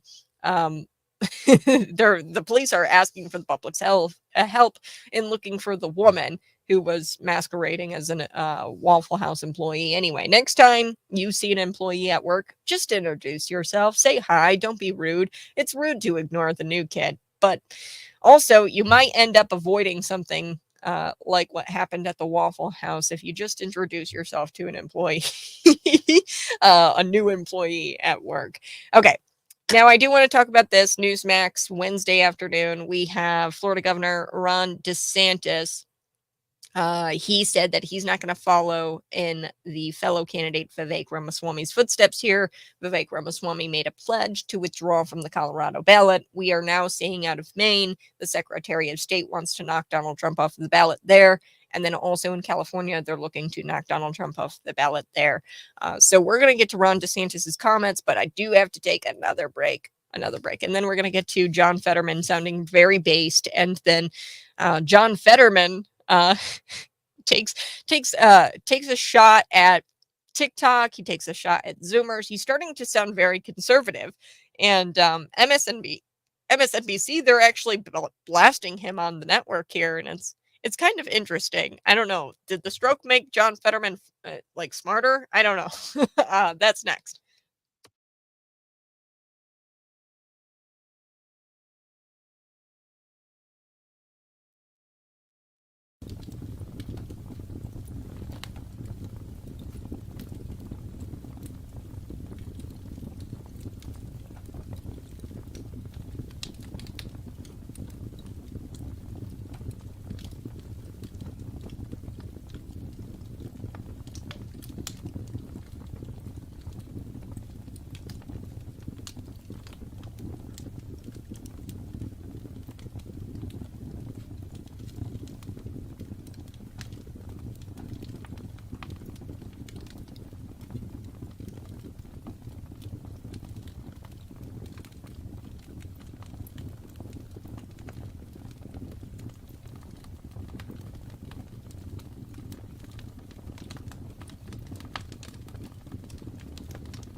I love your comments, folks. Thanks so much for joining me here on the Morning Buzz. I'm going to run through a couple of these comments. I love this, Tara. She says, could John Fetterman be a dino? Man, I sure hope so. That would be great if he was a dino. We are going to be talking about a now-based John Fetterman. A now-based John Fetterman. He's on MSNBC, and he's dunking on Zoomers and on TikTok. He's ripping it. And MSNBC actually starts taking shots at him on the program. Hold on, I think I got to sneeze. Okay, it's gone. This is live radio, folks. I was like, oh no, I'm gonna sneeze into the mic. No, we're okay. So John Fetterman, we're gonna start talking about that here on the Buzz. How I don't think he's on our side, folks. And I'm gonna get to that here, more on that in a bit. But I'm going to enjoy base John Fetterman for the time being. Okay, let's get to Ron DeSantis, because it's really upsetting, because I've got friends, and this has happened to me before, where your friends just turn out to be disloyal dirtbags. And really, that's what this is. This guy is not loyal. He's not a loyal person, and he's a dirtbag. This is Ron DeSantis. And speaking with Newsmax on Wednesday afternoon, the Florida governor and presidential candidate Rhonda said that he wasn't going to follow in the fellow candidate Vivek Ramaswamy's footsteps with this pledge to withdraw from the Colorado GOP primary ballot. Now, it's disturbing here. I woke up this morning and I saw all of the news. It looks like California could possibly be tossing him off of the ballot here. The state of Maine, the Maine Secretary of State, is expected to rule whether or not Donald Trump will be allowed on the Maine ballot. So Colorado, now Maine, possibly California. This is disturbing. So this is something that Ron DeSantis said here on Newsmax just yesterday. And I mean, I don't know about you, but this just proves that he's a disloyal dirtbag. That's all I've got to really say about Rhonda anymore, is that he's just disloyal. And do you really want that in a president? Let's take a listen. And real quick, fellow GOP 2024 presidential candidate Vivek Ramaswamy saying he will remove himself from the Colorado ballot unless Trump's eligibility is restored. Would you do the same? No, I think that's just playing into the left. I think the case will get overturned by the Supreme Court, but I've qualified for all the ballots. I'm competing in all the states, and I'm going to accumulate the delegates necessary. That's the whole name of the game in this situation. But I do anticipate that decision was political and will get reversed. All right, Governor Ron DeSantis, thank you so much for joining me this afternoon. Thanks. Wow. And real quick, Wowza. So that was Ron DeSantis. All Republican states should be, and including Ron DeSantis' state of Florida, they should be kicking Joe Biden off of the ballot. I'm sick and tired of these rule followers. Biden sold out the United States. He took bribes. He's been getting money from our adversaries. He is treasonous. Okay, he's a treasonous. He's traitor. Joe Biden is a traitor. He's a foreign agent. Okay, if we're going to kick anybody off of the ballot, it should be Joe Biden. Okay, so following the Supreme Court's ruling, we know that Vivek Ramaswamy said that this is an un-American, unconstitutional, unprecedented decision. And the cabal of Democrat judges are barring Trump from the ballot in Colorado. Having tried every trick in the book to eliminate President Donald Trump from running in this election, the bipartisan establishment is now deploying a new tactic to bar him from ever holding office again via the 14th Amendment. Now, I want to talk about the 14th Amendment because the 14th Amendment was designed to bar former Confederate officials from holding office. There was a lower court in Colorado. This lower court actually didn't toss Donald Trump off of the ballot because they said that the 14th Amendment didn't apply to him at the time because he was a president. It talks about in the 14th Amendment, Section 3, officers. And typically, I think that's like appointed officials, which is what the 14th Amendment was designed to do, is designed to bar Confederate officials from holding office. So we're going to talk about that here coming up on the other side. This is The Morning Buzz. Subscribe to my YouTube channel. That's Cat Peterson 929.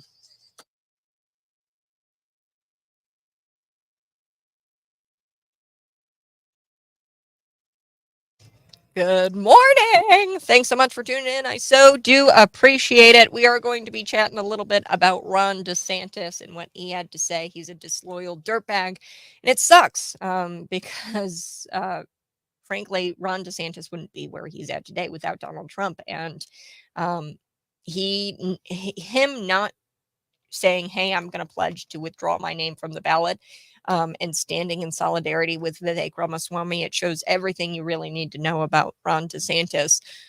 There is a bipartisan deep state. There's a bipartisan establishment. And like I've told you guys before, I'm going to run through it actually really quick here for the live stream folks only. So you guys are in for a treat. I am going to be probably airing this tomorrow in the 6 o'clock hour. I would love to air this tomorrow where I talk about JFK. People sleep on this issue. They really do, because JFK, this was like I think it was oh gosh, I think it's like the 60th anniversary. I think that's what it is. The 60th anniversary of the assassination of JFK was on November 22nd of 2023 this year. And for many people, and me, myself included, I look at this anniversary as the day they took the country away from us. Okay, so this is the day that the powers that be decided that we, the people, should not and could not govern ourselves. Okay, they decided that we couldn't allow a nationalist, populist president to take the reins and steer us away from the path of war. That's what this is about. There is a bipartisan deep state establishment, and I'm going to call them the Yankees and the Cowboys, and I'll get to that here in a minute. But the assassination of JFK was the day they decided that we, the people, could not and should not govern ourselves via elected representation. So they didn't want us having a president that would steer us away from war, steer us away from globalism, and steer us away from the path of domination, and instead institute real freedom, real elections in our nation. JFK's assassination is the birth of big government and the deprivation of rights. That's where it all started to birth out, is right there when JFK died. Then you started to notice that the country went to hell in a handbasket shortly after that. It was progression, and it hasn't been this bad before, but it progressed from JFK. The assassination of JFK, we were no longer the United States, but rather we became districts of the regime. A regime for many years that has been content running things from behind the scenes. And you have various members of the uniparty pulling strings. Okay. You look at Joe Biden's decrepit butt and you think to yourself, there's no way that guy can function, let alone run a country. It's because he's not running the country. There's a uniparty, the Yankees and the Cowboys, who are running things, and they're bureaucrats. So I'm going to run through this. JFK assassinated. And there's these Yankees and Cowboys. This is what I want to talk about. These are the two mafias who are jointly controlling the United States. Now, sure, we change leadership every 4 to 8 years, but when it comes down to it, the big questions are always off the table. And this is where the gutting of our country began, right after JFK's assassination. And they assassinated him because he would not be provoked into war. And they love war. These people exist for war. Now, those presidents were also thrown out of office. There have been presidents who fought against this uniparty, JFK, after JFK. Those presidents were thrown out of office. They were smeared. They were tossed off of ballots. In 2016, a candidate arose, that's Donald Trump, and he said, I'm going to take our country back from the corrupt insiders. A man who never served in military, a man who never served in government a day in his life.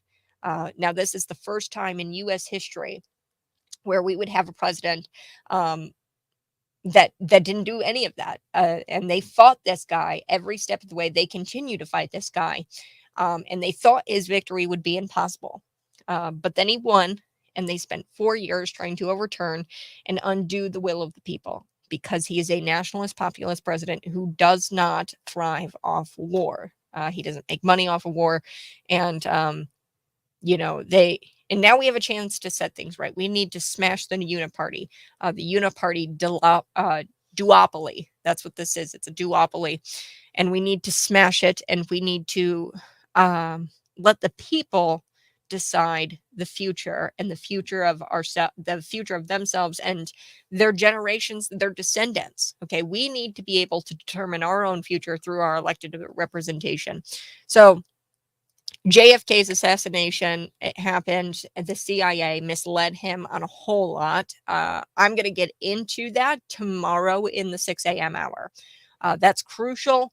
It helps us when you understand the history here. The CIA, they promised JFK things and then they pulled out the rug from underneath him and they tried to provoke him into war. And he just wasn't going to do that. He wasn't going to be provoked into war. He wanted a strong America. He stood for strong America. He denounced the secret societies. And shortly after his denouncing of these secret societies, the murder of JFK was absolutely the starting point of the deep state takeover of the American government. And tomorrow's show in the 6 o'clock hour is going to get into that. And plus, we're going to get into the story of Christmas, Isaac, Ishmael, and Emmanuel.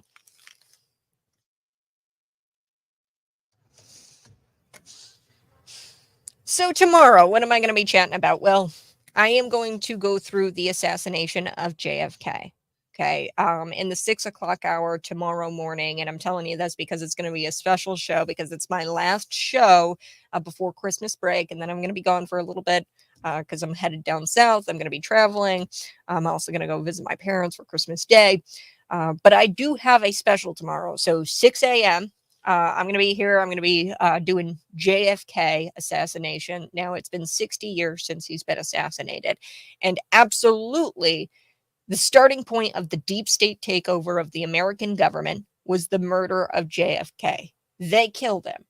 Okay. And they killed him because he was a nationalist, populist president. And that's when the deep state and the uniparty, who is bipartisan, by the way, the Yankees and the Cowboys, they love each other.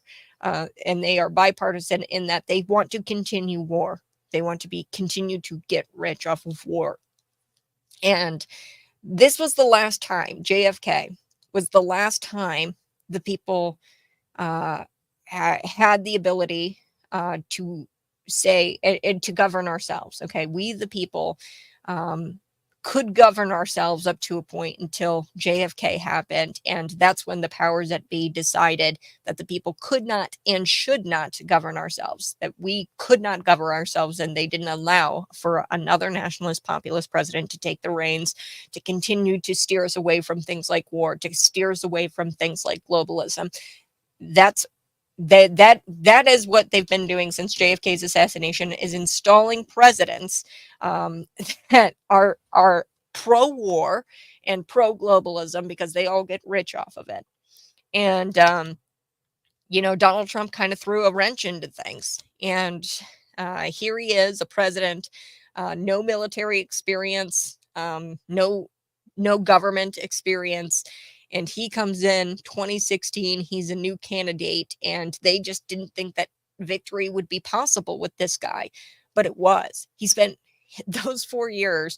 The Uniparty spent 4 years trying to overturn and undo the will of the people during his presidency, and they're continuing to try to keep that guy out of office. I'm surprised Donald Trump has not been killed. I know. I'm surprised that he has not been killed.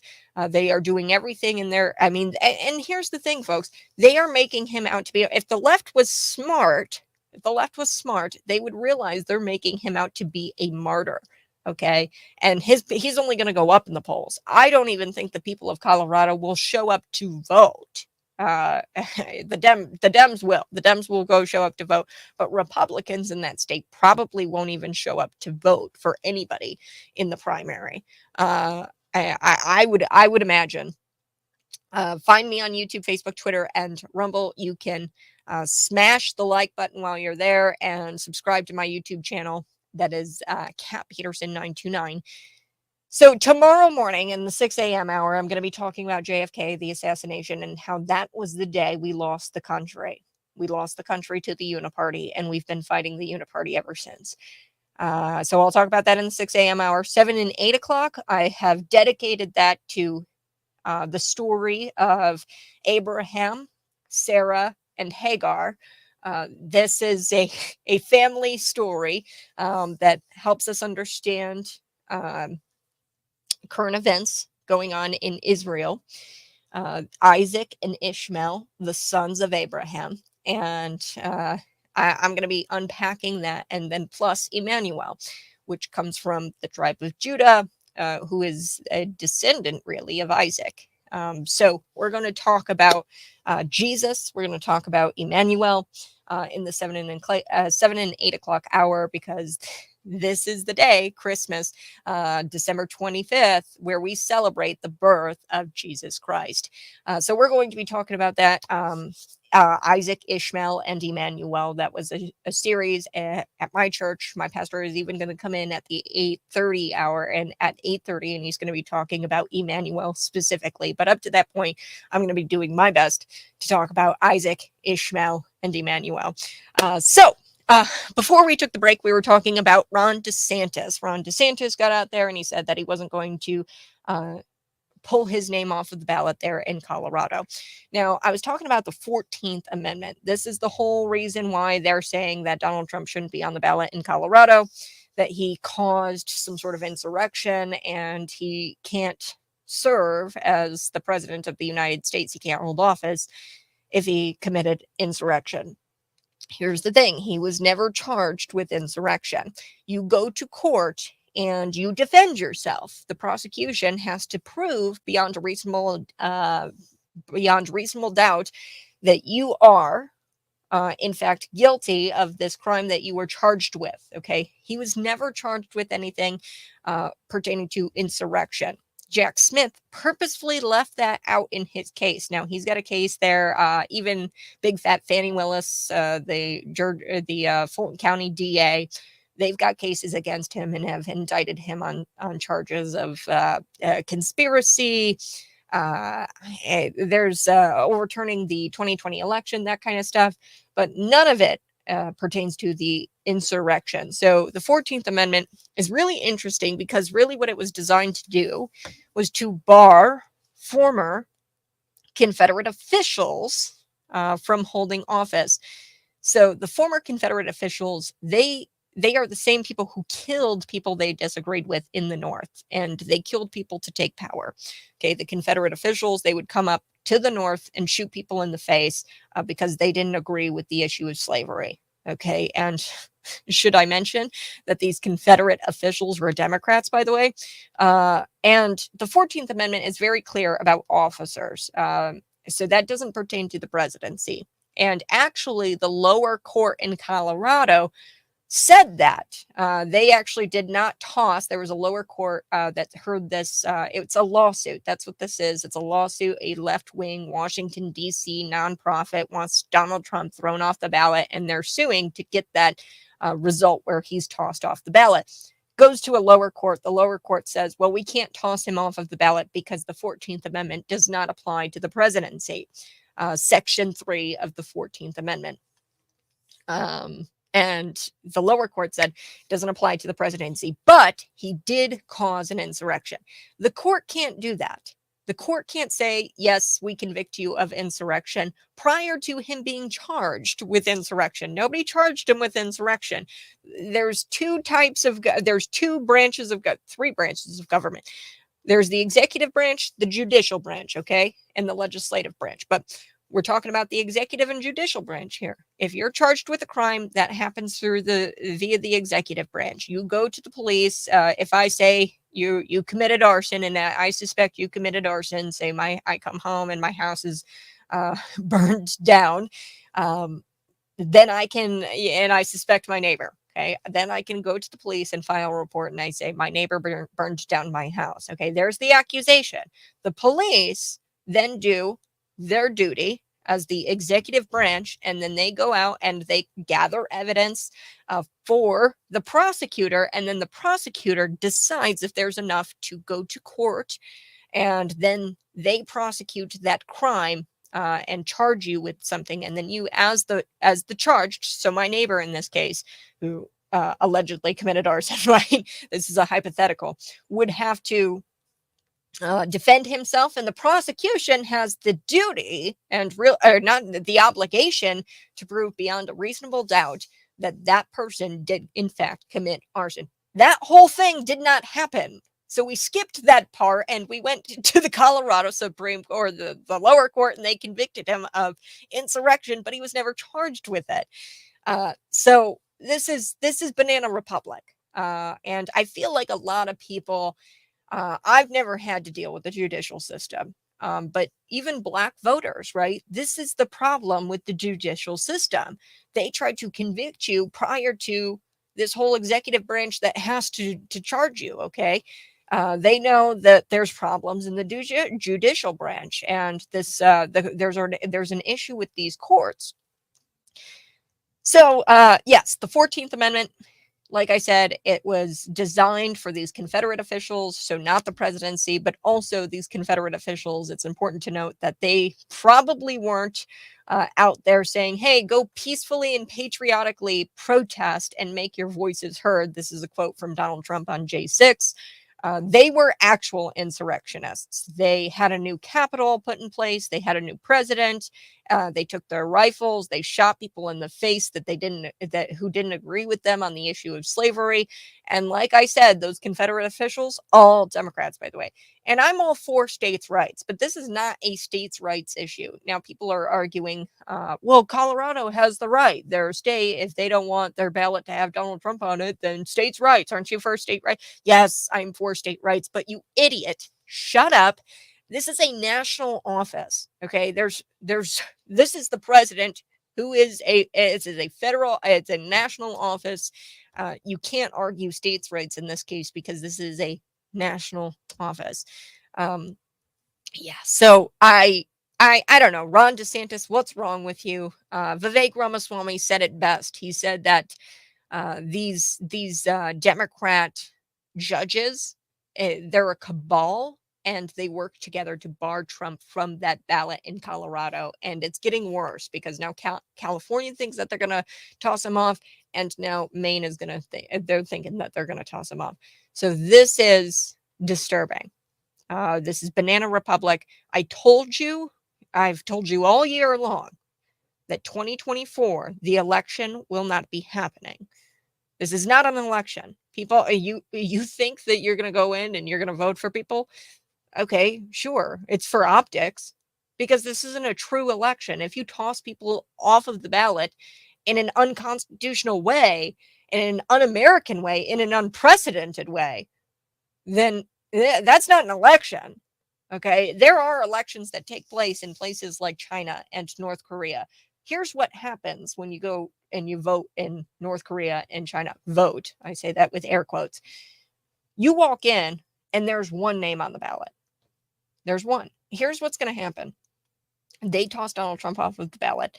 They will not win. Okay, Ron DeSantis, Vivek Ramaswamy, they're not going to win. Okay, people just won't go out and vote. Okay, and then we're only going to have one name on the ballot. And we're only going to have one name on the ballot. That's Joe Biden. That's Joe Biden. And that's they will do anything in their way, or we'll have Ron DeSantis on there maybe, or Nikki Haley, or Chris Christie. But people won't go vote if Nikki Haley is on the ballot in the general, or Ron DeSantis is on the ballot in the general, or Chris Christie is on the ballot in the general. People won't go vote, and Joe Biden will win. Okay, that's what they're doing. There's essentially one name on the ballot in that general election. And yeah, it's disturbing. It's disturbing. And like I said, if Nikki Haley, Ron DeSantis, and Chris Christie get in, It doesn't matter. It's like having Joe Biden in the office. This is the uniparty and it's bipartisan. They just want a puppet in there. Nikki Haley will be a puppet. Chris Christie will be a puppet. Clearly, Rhonda will be a puppet as well because he has no stones to stand up for what's right.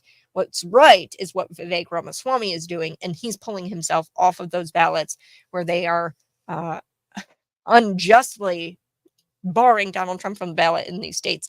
Okay, I do have to take a quick break, but find me on YouTube, Facebook, Twitter, and Rumble. And subscribe to my YouTube channel. That's Kat Peterson 929.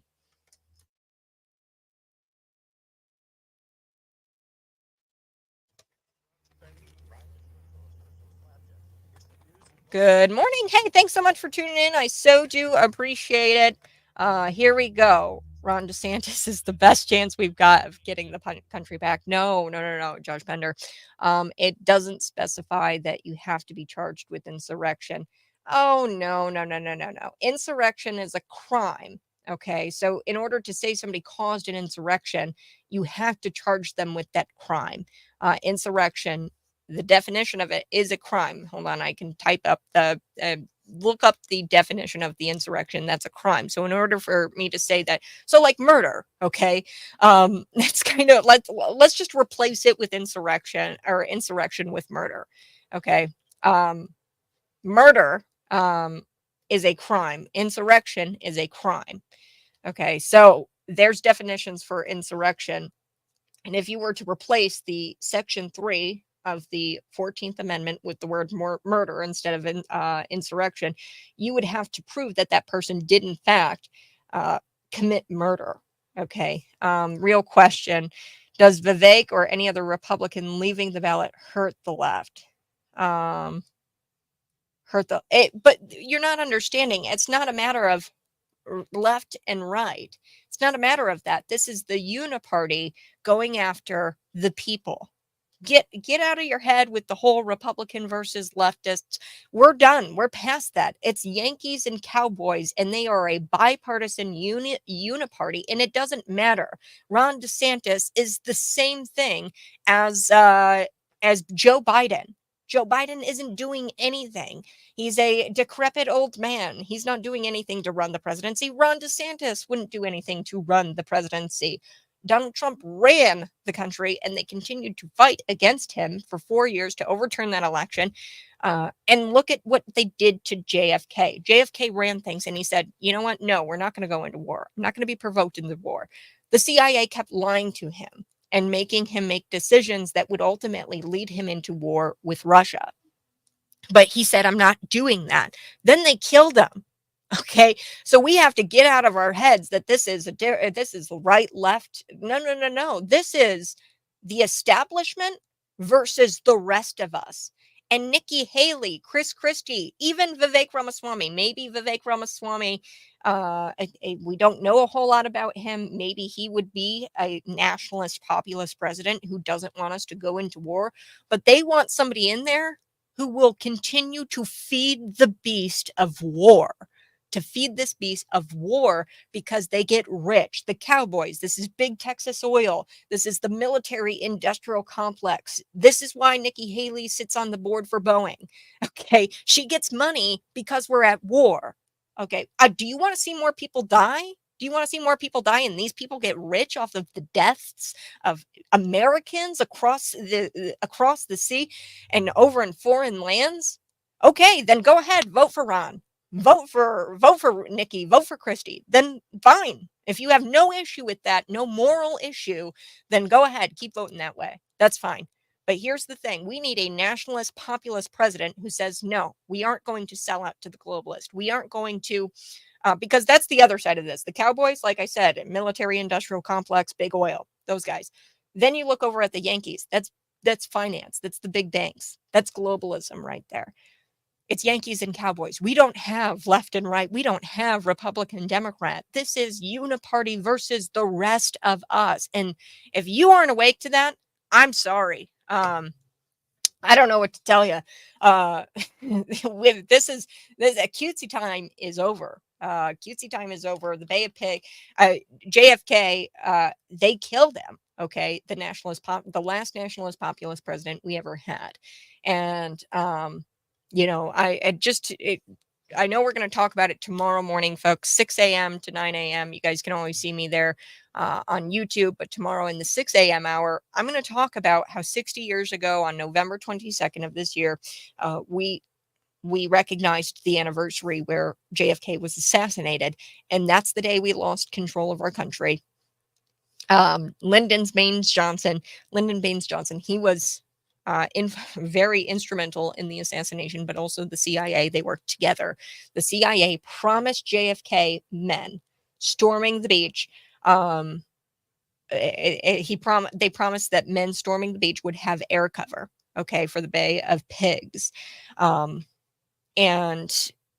he said that the air cover would be supplied of 29 Panamanian flag bombers who were supposed to be piloted by Cubans. Okay, now the CIA told JFK that, but then they canceled that secretly. The CIA did. And they tried to provoke him into using the US Air Force, which ultimately would have provoked us into a war with Russia. That's what they kept trying to do, the CIA, because they wanted to continue to feed this beast of the war machine where people get money for in war. So yeah, Ron DeSantis, it'd be the same. It's going to be the same.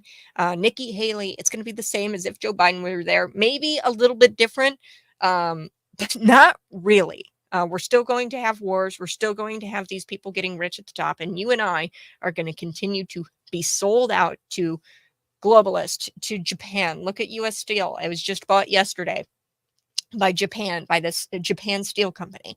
Okay, you live in the Rust Belt, Illinois. You get it. You see these manufacturing jobs leave. That's because of the Yankees. You get it. You send your sons and daughters to go fight in these foreign wars and they come back dead. You get it. That's the Cowboys. They want them to be sent over there. All right, I'm back next.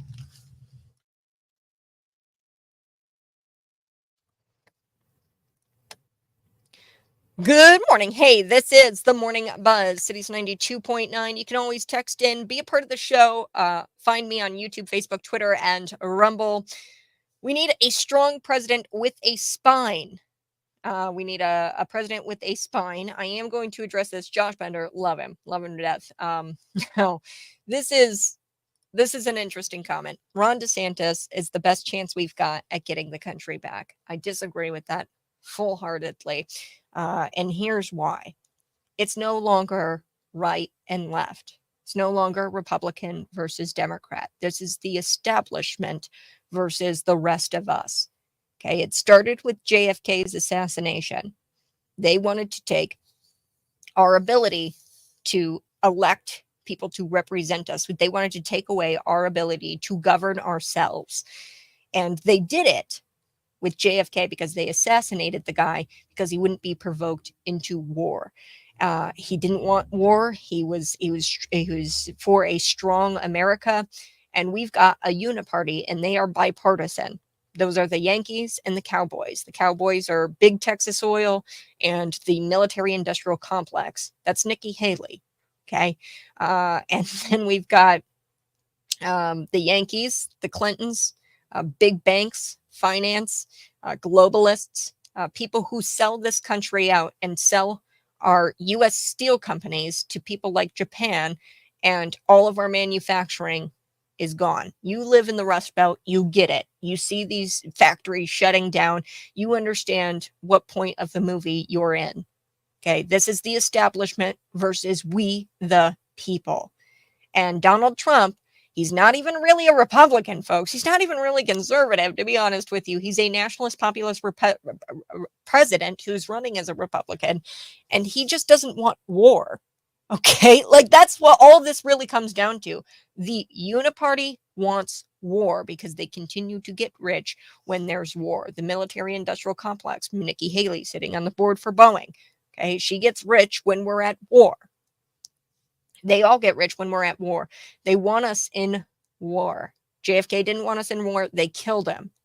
Donald Trump doesn't want us in war. Look what they're doing to him. They're tossing him off of the ballot. Look what they've done. He's got more indictments probably than anybody in history has against him. And he's not convicted of anything. The real question, how does Vivek or any Republican leaving the ballot hurt the left? Like I said, this is not about hurting the left. It's not left versus right. We've got to get out of this idea that it's left versus right. This is the establishment versus the rest of us. They won't give us the ability to govern ourselves and to elect people we want. It's wrong. This is a dictatorship. This is fascism. And it's not even Joe Biden who's the dictator. Joe Biden is just a puppet. Ron DeSantis would be a puppet. Nikki Haley would be a puppet. Chris Christie would be a puppet. You want to know why I know that Ron DeSantis wouldn't speak out against the establishment? Because he refuses to pull his name off of the ballot. He knows that this is wrong. He knows that this is straight up banana republic type stuff. He should be standing in solidarity and saying, no, absolutely not. I'm not going to be on that ballot. Not unless everybody's on that ballot, because that's what democracy is. This is a democratic process that we have here in America. And they're attacking our if you don't believe me, that we aren't going to have a 2024, we don't have a 2024 election. This is just optics at this point. It's cute. Optics, yeah, we'll let the people go vote, but yeah, we're not going to give them the options. We're not going to give them all the options, okay? We're only going to give them maybe one, maybe two options. Right? I mean, it's like going into a grocery store, okay? And you've only got one option of toilet paper, you've only got one option of milk, you've only got one brand of that's dictatorship. That's actually how they run their Chinese stores, okay? You've got the Chinese CCP approved milk that you can buy. Right? So this isn't America. This isn't the America I know. All right, I do have to take a quick break, but yeah, this is not good. It's not good. California looking to throw Trump off of the ballot. Maine looking to throw Trump off of the ballot. I'm going to take a quick break, but then when we come back, we're going to talk a little bit about John Fetterman. Is he based now? I don't think he's on our side, folks, but more on that in a bit. You're listening to the Morning Buzz, Cities 92.9.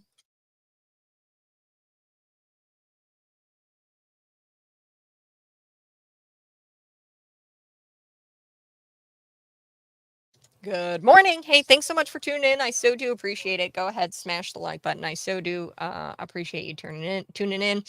Globalists, every industry, and kids and grandkids, fine tech, global policies, surveillance, AWS, TSA, all examples of so slow, quiet takeaway from freedom. It's not the left or the right. It's all, yeah. So, yeah, I think you're starting to understand. Like Ryan, I like you, Josh, but you're wrong. Ron campaign has been weak and hasn't shown enough on the national stage. He's been great in Florida. Yeah. Like I said, it's not really right and left. It's establishment versus the rest of us, and you have to have a spine if you're going to take on the establishment. Ron doesn't have a spine. And here's the thing, his reaction to even like something as simple as the high heel thing, okay, he's got heels on or something like that, but the reaction is what you need to look at. He's insecure. Okay, he's very insecure and he's spineless.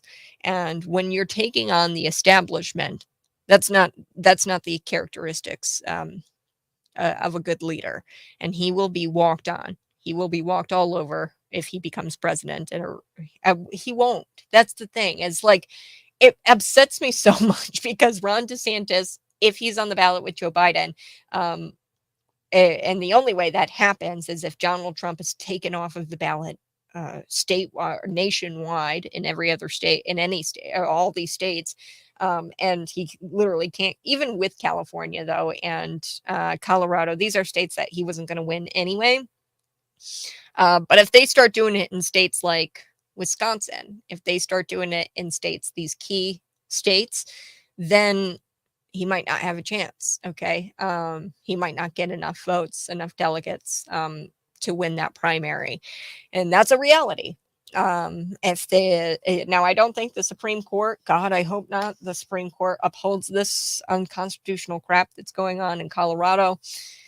But we'll have to see. I've seen crazier things. But like I said, Ron DeSantis will not win against Joe Biden. He will not have the Trump vote. We're not going to go out to vote if they toss off Donald Trump from the ballot. I won't. Because at that point, it's not an election. You took away my options. You took away my choices, and I'm not participating in your faux election, in your fake election. I'm not doing it. And a lot of people are going to feel that way. And Ron DeSantis does not have the support. He doesn't have the name recognition. He doesn't have the support. He's run a crappy primary. And if it comes down to Joe and Ron, Joe will win. And even if Ron wins against Joe Biden, do you really think anything is going to change? No, I can guarantee you that Ron DeSantis will continue to feed the war machine. And things might get better for a season. It'd probably be very comparable to Bush's presidency, which, I mean, sure, whatever. I guess we were economically stable at that point in time, but here's the thing. We sent our sons and daughters to go fight some stand somewhere, and we kept them there for 20 years. I mean, do you really want that? Right? I mean, things might get better under Ron DeSantis a little bit as far as the economy goes, because that's typically how the cowboys run things. They help the economy. They bolster the economy using war, because there is a way to do that, to bolster up that economy using war. But they also get all of their buddies rich in the meantime, the military industrial complex. So you want to keep doing that? Fine, vote for Ron. If you have no issue with sending people overseas to go die. Me personally, I have a moral issue with it. That's why I won't be voting for Ron. Ron will be stepped on. He is a military guy. He was a high-ranking military guy. Okay. Imagine the types of friends he has. Okay. Imagine the groups of people he hangs around. He was high-ranking. There's a difference between the guys on the front lines, and I'm not disparaging what Ron has done for this country. But there is a difference between the guys on the front lines and the guys that served in the capacity that Ron has served in the U.S. military. It's a racket. They all get money, and he's got buddies that he's promising money to once he becomes president of the United States. Yeah, I mean, like I said, you can be conservative if you want, but that doesn't change that. I mean, he can ban transgender stuff in schools. That's great. He can make the country a little bit better. But here's the thing. When it comes to the issue of war, where is his issue on foreign policy? Or where is his stance on foreign policy? What does he feel about being in two wars right now, giving support to Israel, giving support to Ukraine? Where does he stand on that? So far, what I've seen from Ron, he has not come out and said that he will pull out day one. Okay. And there's a reason why, because he owes a lot of money to a lot of people and friends of his, because he's a part of that. He's a part of the military industrial complex. He was so high. He was a high ranking military official. All right.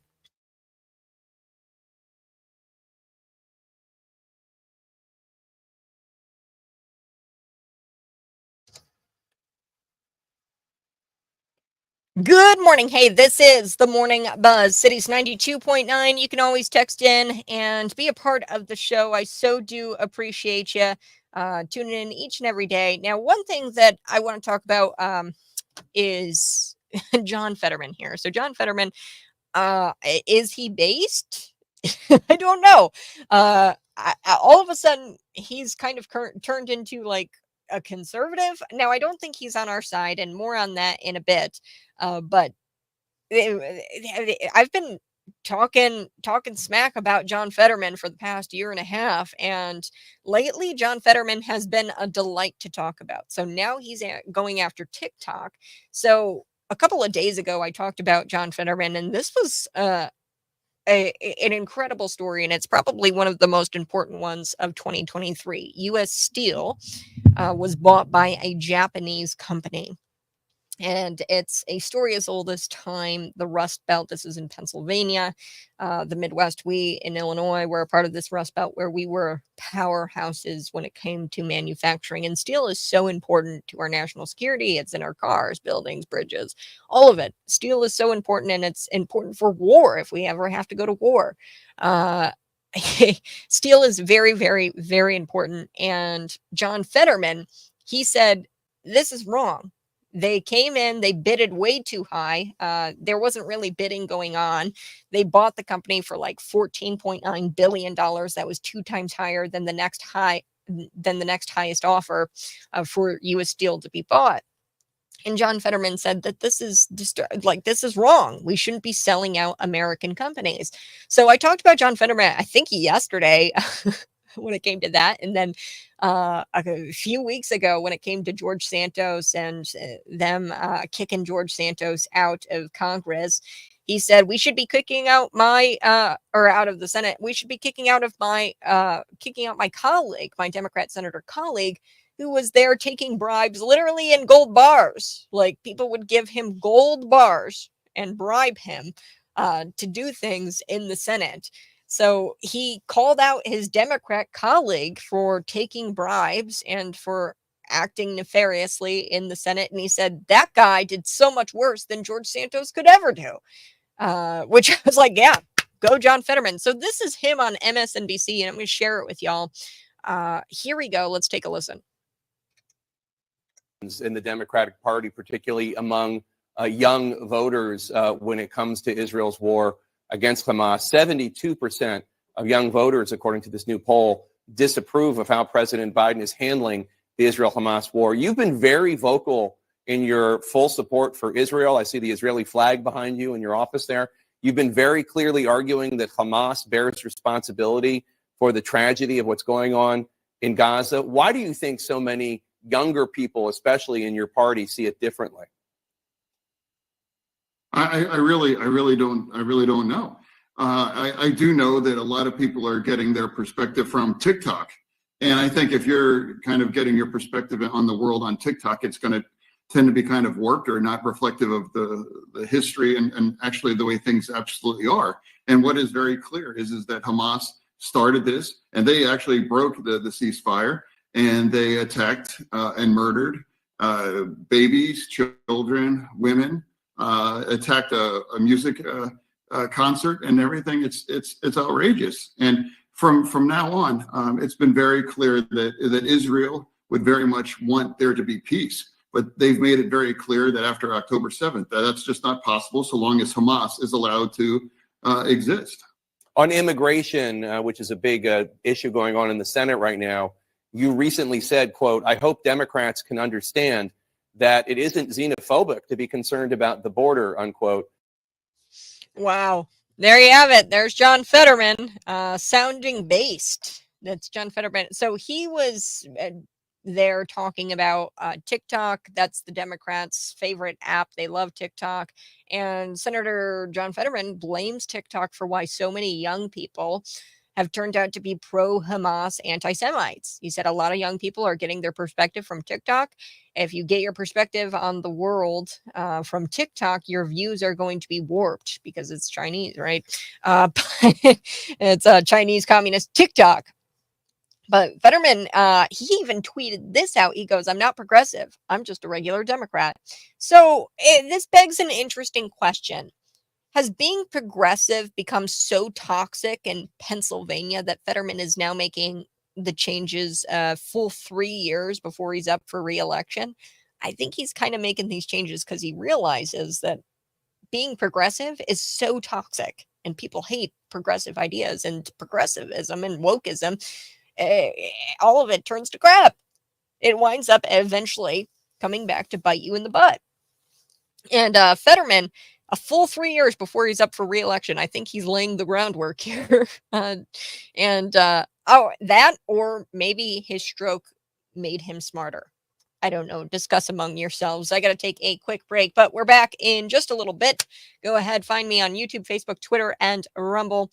We're going to wrap up the show. When I come back, I do want to talk about a couple of stories. One story I've got here is about sorry, I had to sneeze. One story here is about a girl. She was socially transitioned in school. The teachers socially transitioned her and they hid it from the parents. They hid her social transition from the parents. Now the parents are suing. We're going to get into that here on the Buzz, Cities 92.9.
Good morning. Hey, thanks so much for tuning in. I so do appreciate it. Go ahead and smash the like button. We're going to get to your comments here. Um,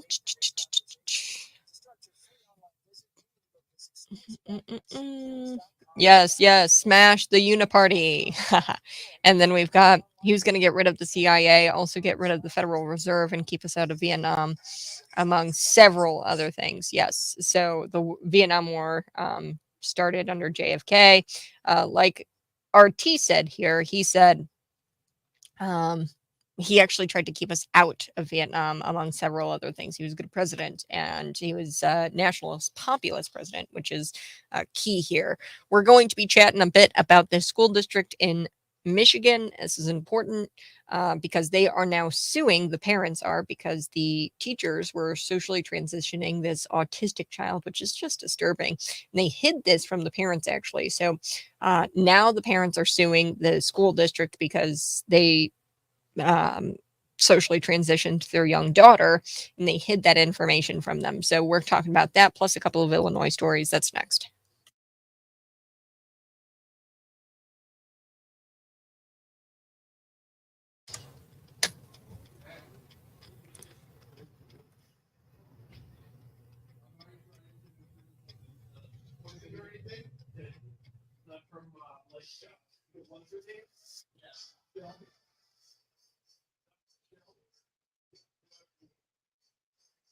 Mm-mm-mm.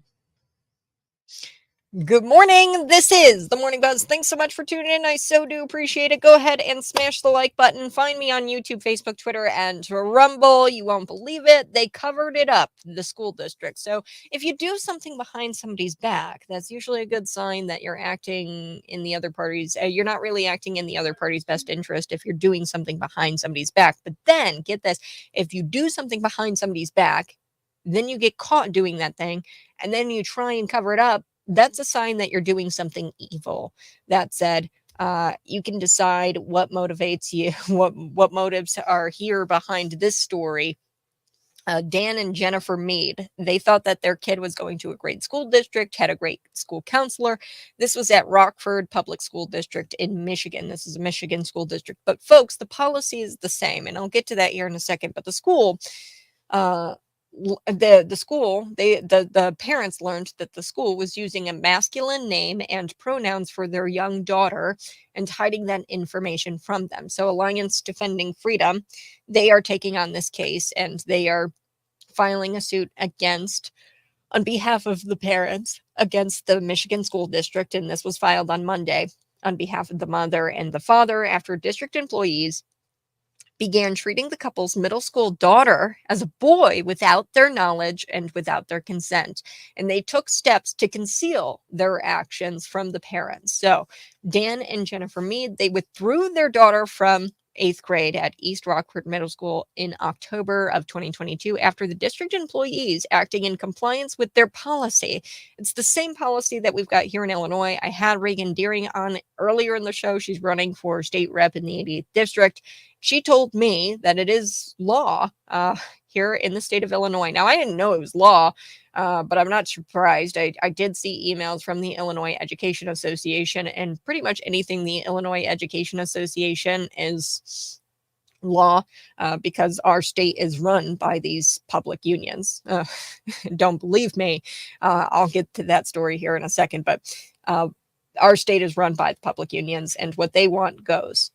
So our policy here for Bloomington District 87 and Unit 5 is that if somebody in the school, if the student wants to be referred to as a man when she is a woman, actually, when she was a young girl, she wants to be referred to, say, Tammy wants to be referred to as Timmy. The school and the school teachers, the district, the administration have to refer to her as Timmy, and they have to obtain written consent from Tammy, from the girl, who's going by Timmy. They have to get written consent from her, allowing the school to disclose to the parents her gender identity. So that's the policy. But anyway, so the district employees acting in compliance with this policy treated their daughter as a boy by referring to her as a masculine name with a masculine name and pronouns. And they did not notify the Mead family and they did not seek their consent to do this. The employees altered the girls' official records to remove references to the district's actions before sending the records home. So this is interesting. So she has like a long division worksheet, right? And she's doing long division, and she writes on the top of her paper Timmy instead of her real name Tammy. And what the school district would do is conceal those records and any kind of reference. They might have even given her, boys' clothes or something like that. They concealed everything and all of the references to the district's actions here of complying with this policy. And the only reason the Meads discovered the district's action was because the employee screwed up and unintentionally failed to completely alter a report about their daughter before sharing it with them. So unintentionally failed. He messed up. He accidentally had some paperwork that referred to Tammy as Timmy. So then the teacher or the Meads found out. By concealing this important information, the district violated the Meads' fundamental rights, parental rights. The U.S. Constitution protects their right as parents to make decisions about the upbringing, education, and healthcare of their children. And they violated the Meads' fundamental parental rights. Staff members who condone and enforce these policies are just as bad as the ones who created these policies. You have got to have a pretty high God complex to make the decision that, hey, you know what? I know what's best, what's in the best interest of this child that I may only see for 10 minutes a day on the recess playground, or I only may get this child for an hour a day, rather than the parents who have known those kids since birth, possibly the mother who carried around that child for 9 months in her body. Okay, you've got to have quite the God complex to think that you know what's best for that child and not the parents. Not only that, these rules are put into place and enforced under the guise that all parents are child abusers. That's not true. You cannot have that assumption. Basically guilty until proven innocent. Okay.